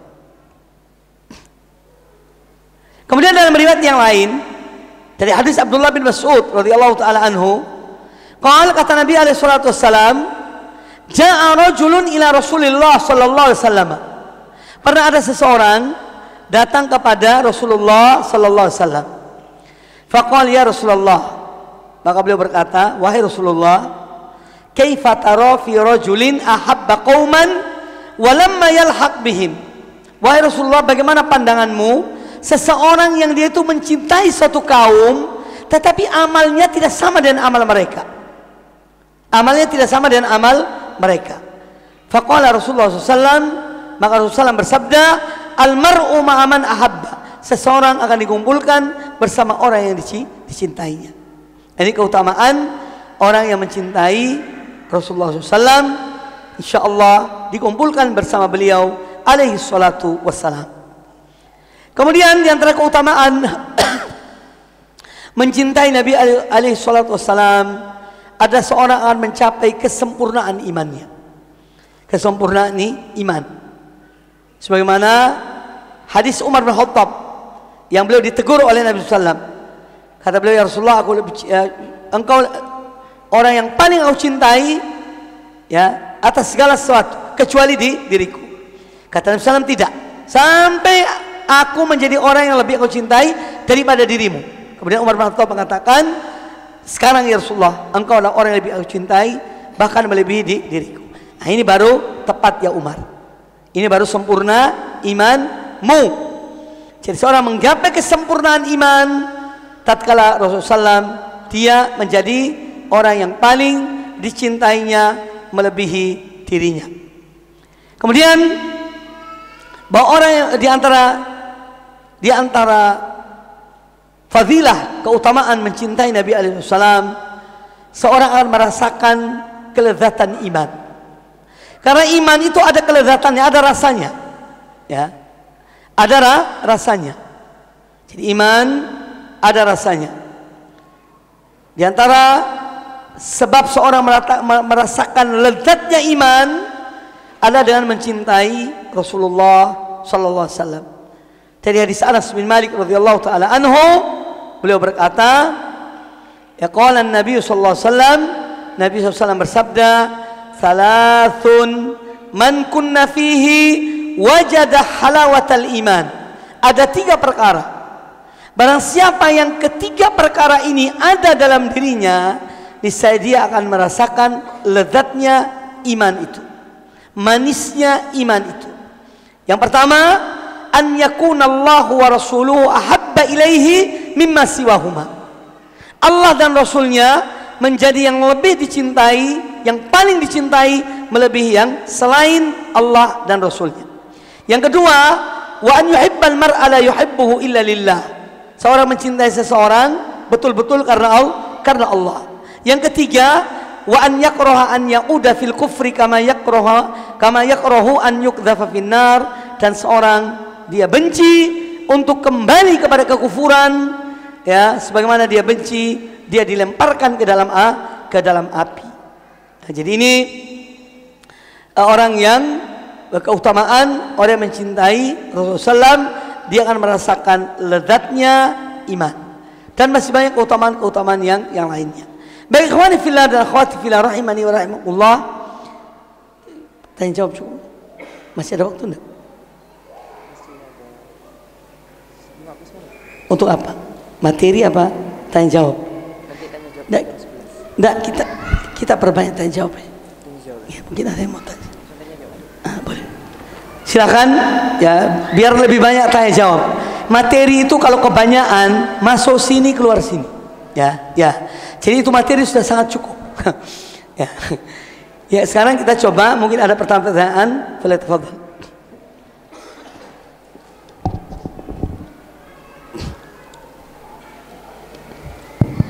Insyaallah kami akan membuka sesi tanya jawab kepada para jamaah sekalian, baik ikhwan maupun akhwat yang ingin bertanya. Untuk ikhwan bisa langsung bertanya menggunakan mic Bluetooth yang telah disediakan oleh panitia, ataupun dengan mengirimkan secari kertas di meja depan. Adapun akhwat sama, telah tersedia mic Bluetooth di atas. Silakan menuju ustazah yang bertugas untuk mendapatkan mic-nya, ataupun mengirimkan dengan menulis pesan via WA dengan nomor 0821 3242 8540 ataupun nomor yang telah ditempel di atas. Sebelumnya ada 2 pertanyaan yang telah masuk di pertanyaan ya. Yang pertama, bagaimana pembuktian cinta kita kepada Nabi Sallallahu Alaihi Wasallam seputar keadaan nasib saudara-saudara kita di Palestina? Bagaimana pembuktian cinta kita kepada Nabi seputar keadaan nasib saudara kita di Palestina? Baik, pertanyaan tentang bagaimana wujud cinta kita kepada Nabi Sallam dan apa yang kita lihat, kita dengar dan kita saksikan saudara-saudara kita di Palestina. Yang jelas bahwa tentu seorang mukmin dia mencintai kebaikan bagi saudaranya sebagaimana dia mencintai kebaikan untuk dirinya. Dan ini adalah petunjuk Rasulullah SAW. La yu'minu ahadukum hatta yuhibba li akhihi ma yuhibbu li nafsihi. Tidak sempurna iman seorang di antara kalian sehingga dia mencintai suatu kebaikan untuk saudaranya sebagaimana dia mencintai kebaikan untuk dirinya. Ini petunjuk Rasulullah SAW. Ya, maka jawabannya adalah kita melakukan apa yang bisa kita lakukan terhadap saudara-saudara kita yang ada di Palestina. Bagaimanapun, ya, bahwa al-Yahud alaihim laknatullah telah berbuat yang demikian kejamnya kepada saudara-saudara kita al-mustad'afin, kaum lemah di Palestina. Maka kewajiban kita adalah mendoakan mereka, dan ini fatwa hampir semua ulama-ulama kaum muslimin, termasuk ulama-ulama salafiyin, ya, yaitu kita mendoakan mereka yang punya harta dengan menyampaikan harta sedekah kepada mereka melalui jalur-jalur yang resmi, jangan sampai jalur-jalur gelap, ya, karena juga tidak mustahil dalam kondisi-kondisi seperti ini ada yang memancing di air keruh, ya. Oleh karena itu kita salurkan di jalur yang insya Allah kita yakin sampai kepada mereka, ya. Jadi kita mendoakan mereka, ya, doa ini siang dan malam kita doakan dalam sujud kita. Allah mansur ikhwan al-muslimin al-mustad'afin fi Palestin, ya Allah tolonglah saudara-saudara kami, ya, dan Allah yang akan menolong kaum mukminin, ya, Allah yang akan menolong orang-orang beriman. Adapun musuh-musuh Islam yang tidak senang pada Islam, yang benci pada Islam, jangan kita berharap mereka akan menolong kaum muslimin, ya. Ya, banyak dramanya, lebih banyak dramanya, ya. Dan kita saksikan apakah ada kecaman-kecaman dari Amerika, dari Eropa terhadap apa yang diperlakukan oleh oleh Zionisme, ya. Tidak. Kalaupun ada yang sekedar basa-basi saja, ya. Tapi apa yang mereka sembunyikan lebih dahsyat. Maka kita, ya, menolong mereka, dan kita yakin kepada hadis Nabi SAW bahwa suatu saat, cepat atau lambat, Yahudi ridho apa tidak ridho, akan datang zamannya. Batu dan pohon akan mengatakan pada orang muslim, wahai muslim, ini ada Yahudi di belakangku, bunuhlah dia. Ini berita dari As-Sadiqul Masduq sallallahu alaihi wasallam. Lah ini yang ditakuti oleh al-Yahud, dan itu akan terjadi, mau atau tidak, ridho atau tidak, akan datang saatnya, ya, akan datang saatnya. Batu dan pohon, ya, kecuali pohon gorkot, makanya buahnya ditanam di Yahudi sana di Palestina. Pohon gorkot yang tidak menyebutkan, pohon-pohon semua mengatakan, dan batu mengatakan, ya, kalau ada orang Yahudi yang sembunyi di belakangnya mengatakan, ya muslim, ini ada Yahudi bersembunyi di belakangku, bunuhlah dia. Jadi kita tetap yakin pada Allah Ta'ala, kita jangan ragu, Ya, dan mereka kaum saudara-saudara kita di Palestina, mereka diuji oleh Allah Subhanahu wa taala. Meskipun kita tentu tidak bisa menutup mata dari para pelaku sebab itu. Ada penyebabnya, ya. Ada penyebabnya. Ya, dan tentu masing-masing bertanggung jawab di hadapan Allah. Ya. Masing-masing bertanggung jawab di hadapan Allah taala. Karena jiwa seorang muslim, ya, itu mahal. Tidak boleh ada perasaan dalam diri kita gampangkan yang terbunuh itu, tidak. Wallah, kita tidak ridho, ya, yang terbunuh itu. Dan penyebab terjadinya hal ini semua akan ditanya di hadapan Allah Subhanahu wa taala. Namun kita harus mengatakan bahwa kita tetap dan terus mendoakan dan membela saudara-saudara kita kaum muslimin di Palestina. Ini salah satu wujud cinta kita kepada Nabi SAW dan cinta kita kepada sesama kaum muslimin dimanapun mereka berada. Wallahu ta'ala a'lam. Fadhal.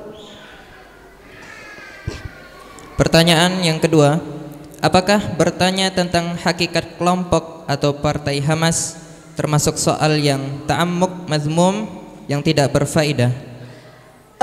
Sebentar, itu sebetulnya sudah terjawab tadi, ya. Mereka akan bertanggung jawab. Pelaku atau penyebab terjadinya pembunuhan ini akan ditanya juga oleh Allah Ta'ala. Tapi itu bukan urusan kita, ya. Nanti masing-masing ditanya di akhirat kelak, ya. Akan ditanya oleh Allah Subhanahu Wa Ta'ala. Sekarang apa yang bisa kita berbuat, ya? Apa yang bisa kita lakukan selain mendoakan saudara-saudara kita dan memberikan bantuan semampu kita kepada mereka, ya. Tentang yang ditanyakan tadi itu, yang disebutkan namanya, ya, kita itu serahkan pada Allah Ta'ala. Walaupun mungkin kita mengecam atau kita tidak sependapat dengan apa yang mereka lakukan karena sebagai sebab terjadi pembunuhan ini, ya, namun kita kemudian mau berbuat apa kita sekarang? Apa yang kita mau lakukan terhadap mereka? Ya, kita bisa menahan mereka? Kita bisa mengendalikan mereka? Juga tidak. Ya, tidak. Kita tidak bisa berbuat apa-apa kepada mereka. Ya. Walaupun itu misalnya kita anggap mungkar yang mereka lakukan, ingkarilah kemungkaran itu bila bisa dengan tangan, dan itu tidak mungkin kita lakukan. Kalau tidak bisa dengan tangan, dengan nasihat, silakan yang mampu, dan para ulama juga sudah banyak menasihati mereka dengan video-video. Atau yang ketiga, dengan hati. Kita tidak ridho terhadap perbuatan mereka, ya. Tapi ini jangan menjadi kemudian kita menutup mata dari pembantaian Yahudi kepada saudara-saudara kita kaum muslimin. Marilah kita letakkan suatu pada tempatnya. Kita letakkan suatu pada tempatnya. Dan urusan mereka nanti dengan Allah Subhanahu wa taala. Wallahu a'lam. Kemudian kami persilahkan kepada jamaah ikhwan yang ingin bertanya secara langsung bisa berdiri dan menyampaikan pertanyaannya. Silakan. Fadhal, Ustaz Nizar. Suruh satu anak murid, suruh siswa. Ini suruh siswa apa? Tidak, maksudnya mereka yang bawa ini, bawa. Fadhal. Bismillahirrahmanirrahim. Ustaz, jazakumullah khair atas ilmu antum yang diberikan kepada kita semuanya. Terima kasih banyak. Masya Allah, faedah banyak yang penuh dengan dalil dan memperkuat keimanan kita dan kecintaan kita kepada Rasulullah SAW. Yang saya mau tanyakan saat itu tadi kan Rasulullah SAW diutus oleh Allah Subhanahu Wa Taala sebagai rahmatan lil alamin. Kita bersyukur kita lahir dalam keadaan yang orang tua muslim keduanya, kemudian kita belajar berilmu dan kita diperkuat dengan keilmuan itu untuk menyembah dan beribadah kepada Allah Subhanahu Wa Taala, dan itu sebuah kesyukuran.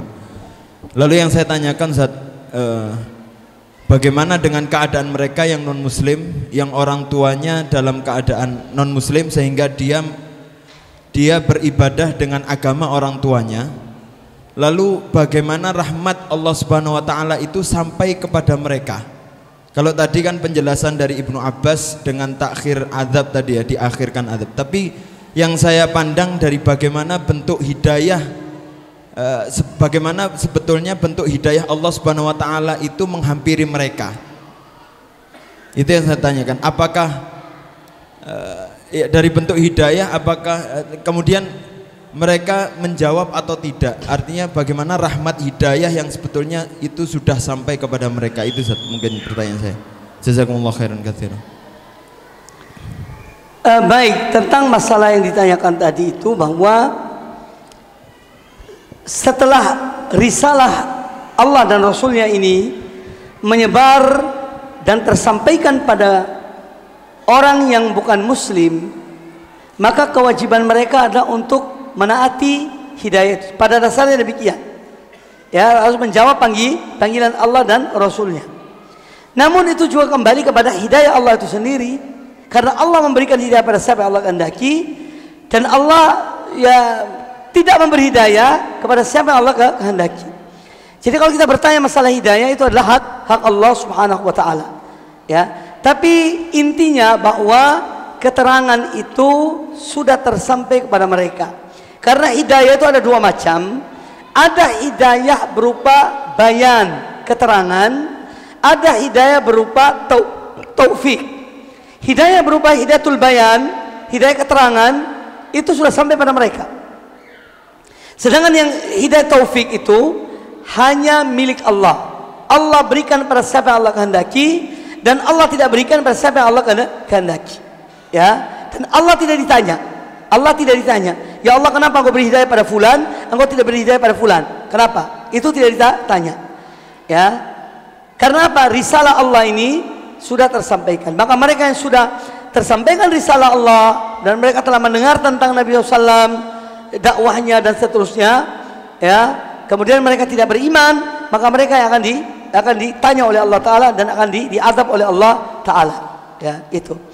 Ya, jadi bagaimana bentuk hidayah sampai pada mereka? Jadi berarti yang sampai pada mereka itu adalah hidayatul bayan. Keterangan sudah disampaikan. Dan keterangan itu adalah untuk iqamatul hujjah, untuk menyampaikan hujjah. Sekarang satu contoh, di satu tempat ditulis di situ dilarang masuk. Ini ibaratnya keterangan. Nah, kalau ada orang datang, ya, kemudian masuk, lalu dia ditangkap orang itu dan dipenjarakan atau dikenakan sanksi, yang salah itu bukan yang lainnya, yang salah orang itu. Maka yang disalahkan adalah orang yang sudah sampai pada mereka keterangan tentang Nabi SAW, namun mereka tidak mau beriman. Itu yang disalahkan. Karena tugas para rasul adalah menyampaikan. Wa ma ala rasuli illa al balagh. Tiada tugas lain bagi para rasul kecuali menyampaikan. Adapun hidayah taufik dalam hati manusia itu hanya milik Allah. Allah berikan pada siapa Allah kehendaki, dan Allah sesatkan siapa yang Allah kehendaki. Wallahu a'lam.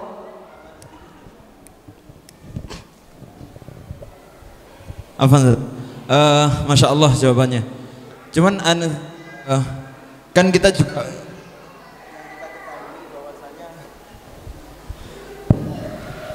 meskipun mereka non muslim, kan sebetulnya fitrah mereka adalah fitrah keislaman.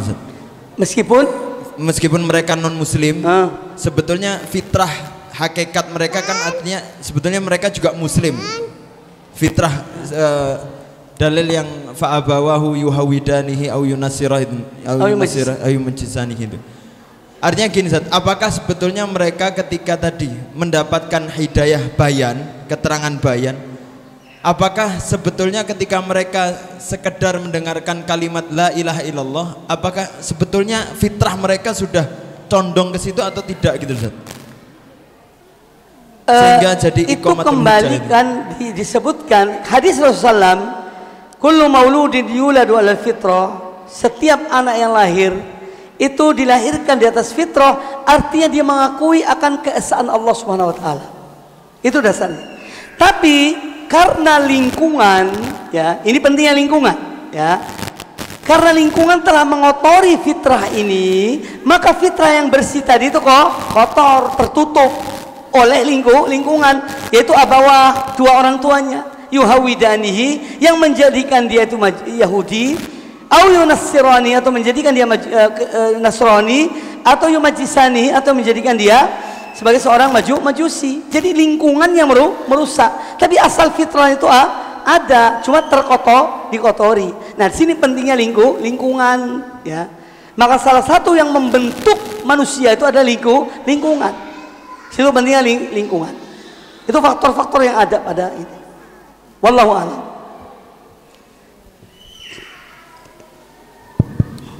Pertanyaan selanjutnya kami buka kepada akhwat yang ingin bertanya secara langsung lewat kepada ibu-ibu mungkin yang mau bertanya silakan. Ya, kepada ibu-ibu. Dipersilakan Ibu.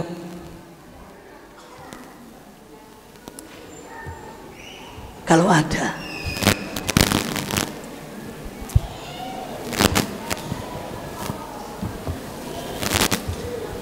Temukanlah.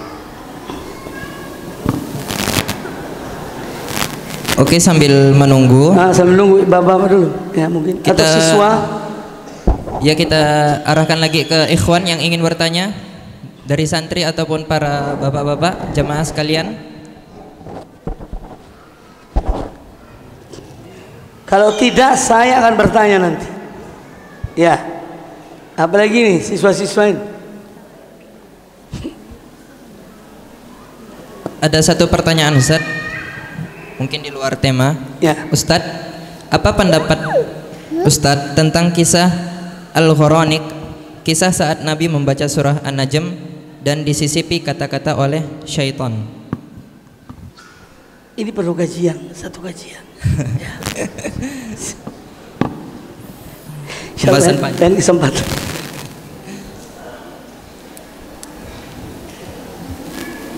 Tadi jawabannya panjang. Insyaallah lain kesempatan. Jawabannya panjang, perlu Waktu. satu majelis khusus deh. Untuk membahas itu. Yang lain. Yuk. Ya, yang lain dipersilahkan. Ini mau tanya. Ya.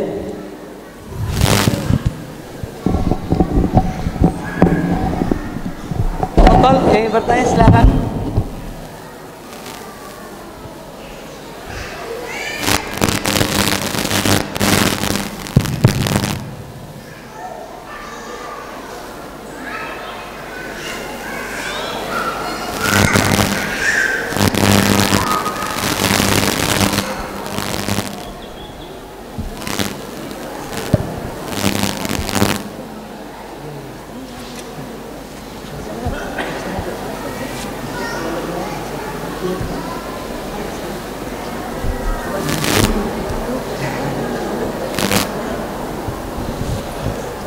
Itu mau tanya.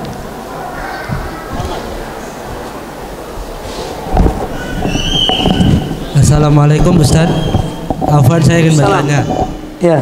Bagaimana cara menunjukkan cinta kita kepada Rasulullah Sallallahu Alaihi Wasallam? Cara Menunjukkan cinta kita kepada Rasulullah Sallallahu Alaihi Wasallam. menunjukkan apa mewujudkan? Beda loh ini. Mewujudkan. Apa Ustaz? Jadi menunjukkan bagaimana kita mewujudkan cinta kita kepada Rasulullah, atau kita yani membuktikan lah gitu ya. Kita ada disebutkan tentang hak-hak Rasulullah SAW, ya. Jadi untuk mewujudkan cinta kita kepada Rasulullah SAW, kita melaksanakan hak-hak beliau, ya, dan melaksanakan hak-hak Rasulullah Sallallahu Alaihi Wasallam. Bentar.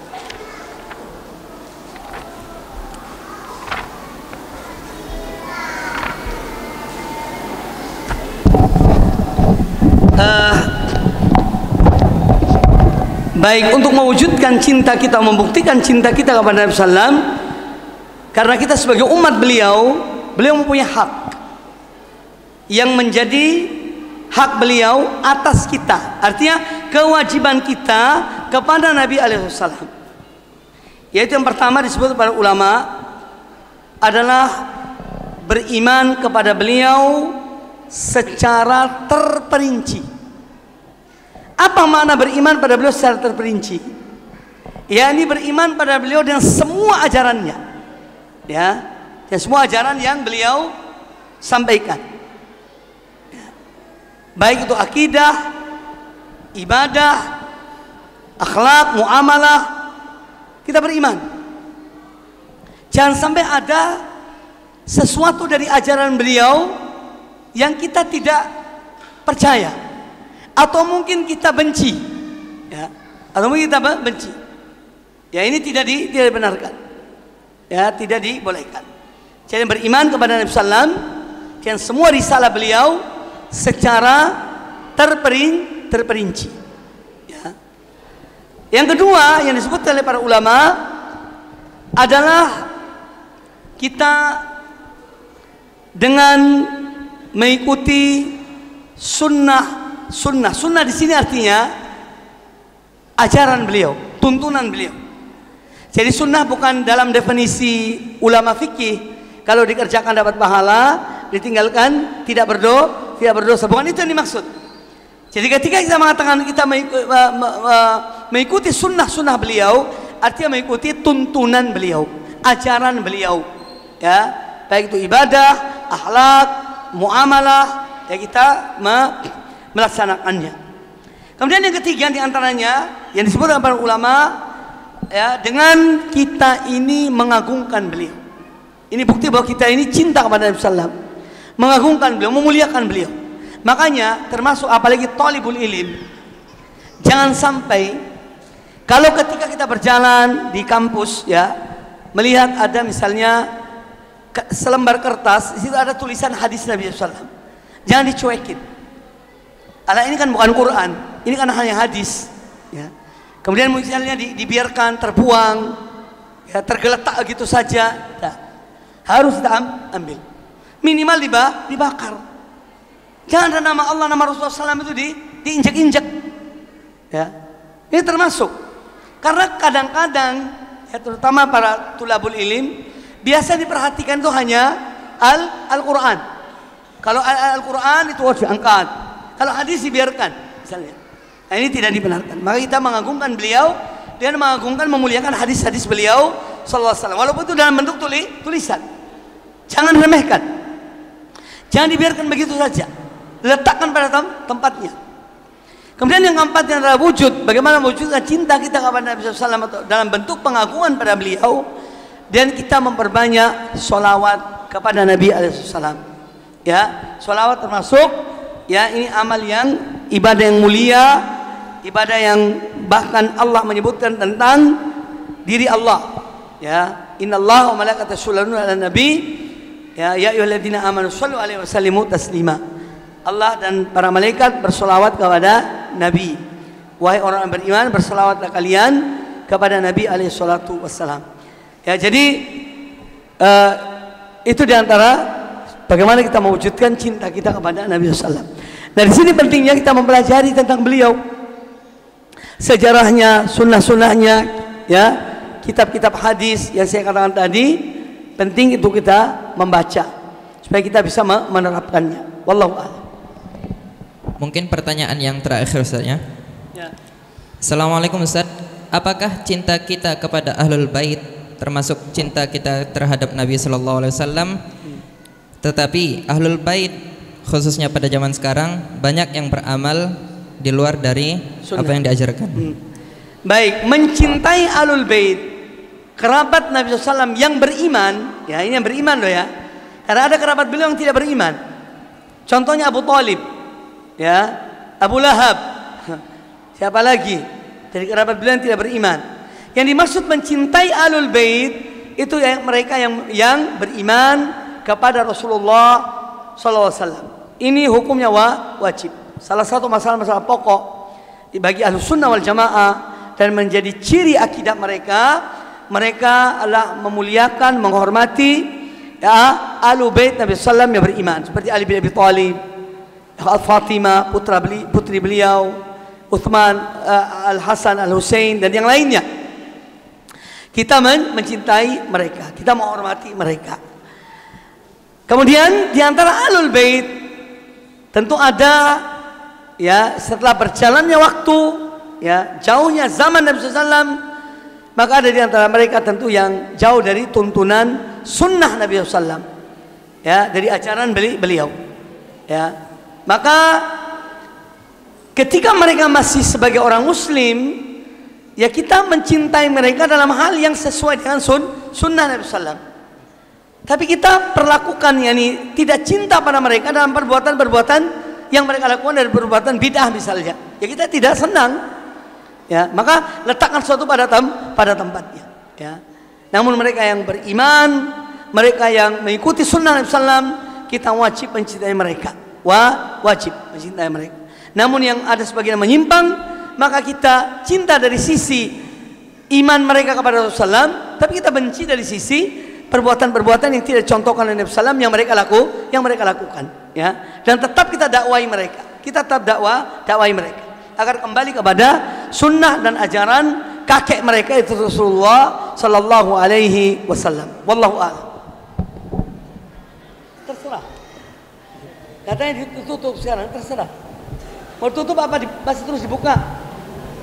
Monggo, silakan, ada pertanyaan silakan. Ya, silakan. Waktu kita masih panjang 20 menit. Ya, jangan korupsi. Nah, Assalamualaikum Ustaz, mau tanya tentang kitab rujukan yang berisi seputar akhlak dan perilaku Nabi, tentang perilaku Nabi Muhammad SAW yang menjadi rujukan. Tentang Rasulullah SAW, akhlaknya, peranginya, sebetulnya dalam semua kitab-kitab sunnah itu ada. Ya, ada bagian tentang bagaimana kitab adab misalnya, itu adab-adab diajarkan di situ. Hampir setiap kitab hadis itu ada kitab adab. Al-Imam Al-Bukhari bahkan membuat kitab khusus tentang adab, namanya Al-Adabul Mufrad. Ya, Al-Adabul Mufrad.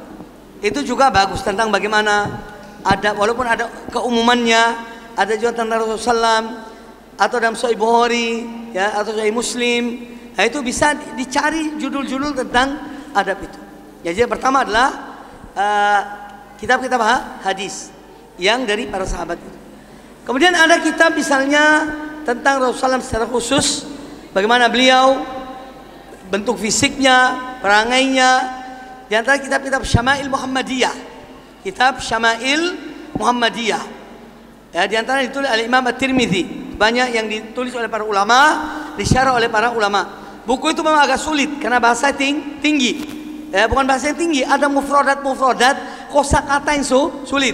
Harus merujuk pada para ulama, ya. Dan ada beberapa ulama yang mensyarah hadis itu. Apa kitab Syama'il Muhammadiyah yang ditulis oleh Imam At-Tirmidzi. Ya, di antara syarah Syekh Abdul Razzaq, ya, bin Abdul Muhsin Al-Abbad, itu ada syarahnya dan yang lainnya. Ya, jadi bisa lihat, termasuk adab-adab juga sebetulnya bagian dari itu buku Riyadhus Shalihin. Kitab Riyadhus Shalihin punya Imam Nawawi, kitab yang masyhur, kitab yang mudah dicapai, ya, harganya juga tidak seberapa. Itu termasuk di situ ada beberapa adab-adab Rasulullah SAW. Silakan miliki itu. Wallahu a'lam. Lagi Zat. Betul. Bagaimana jika kita mendapati dari kitab-kitab tersebut hadis-hadis yang kurang valid atau tidak valid? Apa kita bisa praktekkan? Sekarang sudah ada buku-buku yang menerangkan ini sahih, ini tidak sahih. Kita bisa merujuk ke situ. Ya, seperti misalnya kitabnya Syekh Al-Albani. Itu ada sahih Sunan Abu Dawud, ada dhaif Sunan Abu Dawud, ada sahih Sunan Tirmidzi, ada dhaif Sunan Tirmidzi. Ya, dan itu bisa didapat di internet, bisa. Ya, bisa. Atau kadang-kadang kita bisa bertanya, ya, kalau ada hadis kira-kira kita ini kurang valid, kita tulis hadisnya. Ya, misalnya kalau bisa bahasa Arab, ma mada sihat hadal hadis, tulis hadisnya, akan muncul situ. Ya, pendapat para ulama. Jadi kadang-kadang kami pun begitu. Kalau misalnya memang butuh waktu cepat untuk mencari hadis-hadis yang dhaif atau yang ini, ya, kesahihan sebuah hadis, insyaallah alhamdulillah sekarang diberikan kemudahan. Ya, wallahu a'lam. Terus lagi Zat. Ya, enggak apa-apa.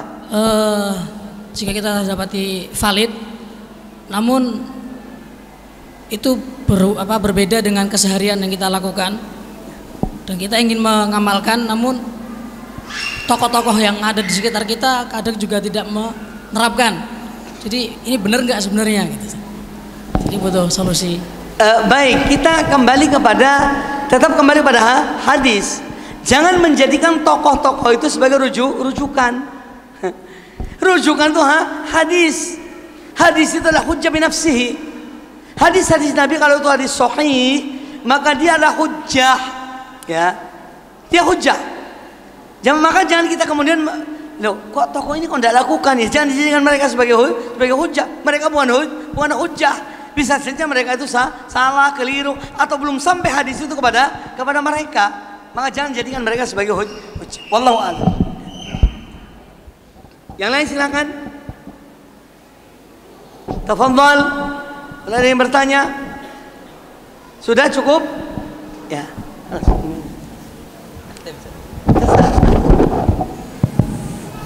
Khair, para jamaah kaum muslimin dan muslimat yang dirahmati Allah Subhanahu wa taala. Telah sampailah kita di penghujung acara. Kami ucapkan sekali lagi jazakumullahu khairan katsira kepada Al-Ustadz Mubarak Bamuallim atas materi yang telah disampaikan, dan kepada seluruh jamaah kaum muslimin dan muslimat yang telah hadir di majelis ini. Marilah kita tutup majelis kita ini dengan doa kafaratul majelis. Subhanakallahumma wa bihamdik asyhadu an la ilaha illa anta astaghfiruka wa atubu ilaik. Assalamualaikum warahmatullahi wabarakatuh.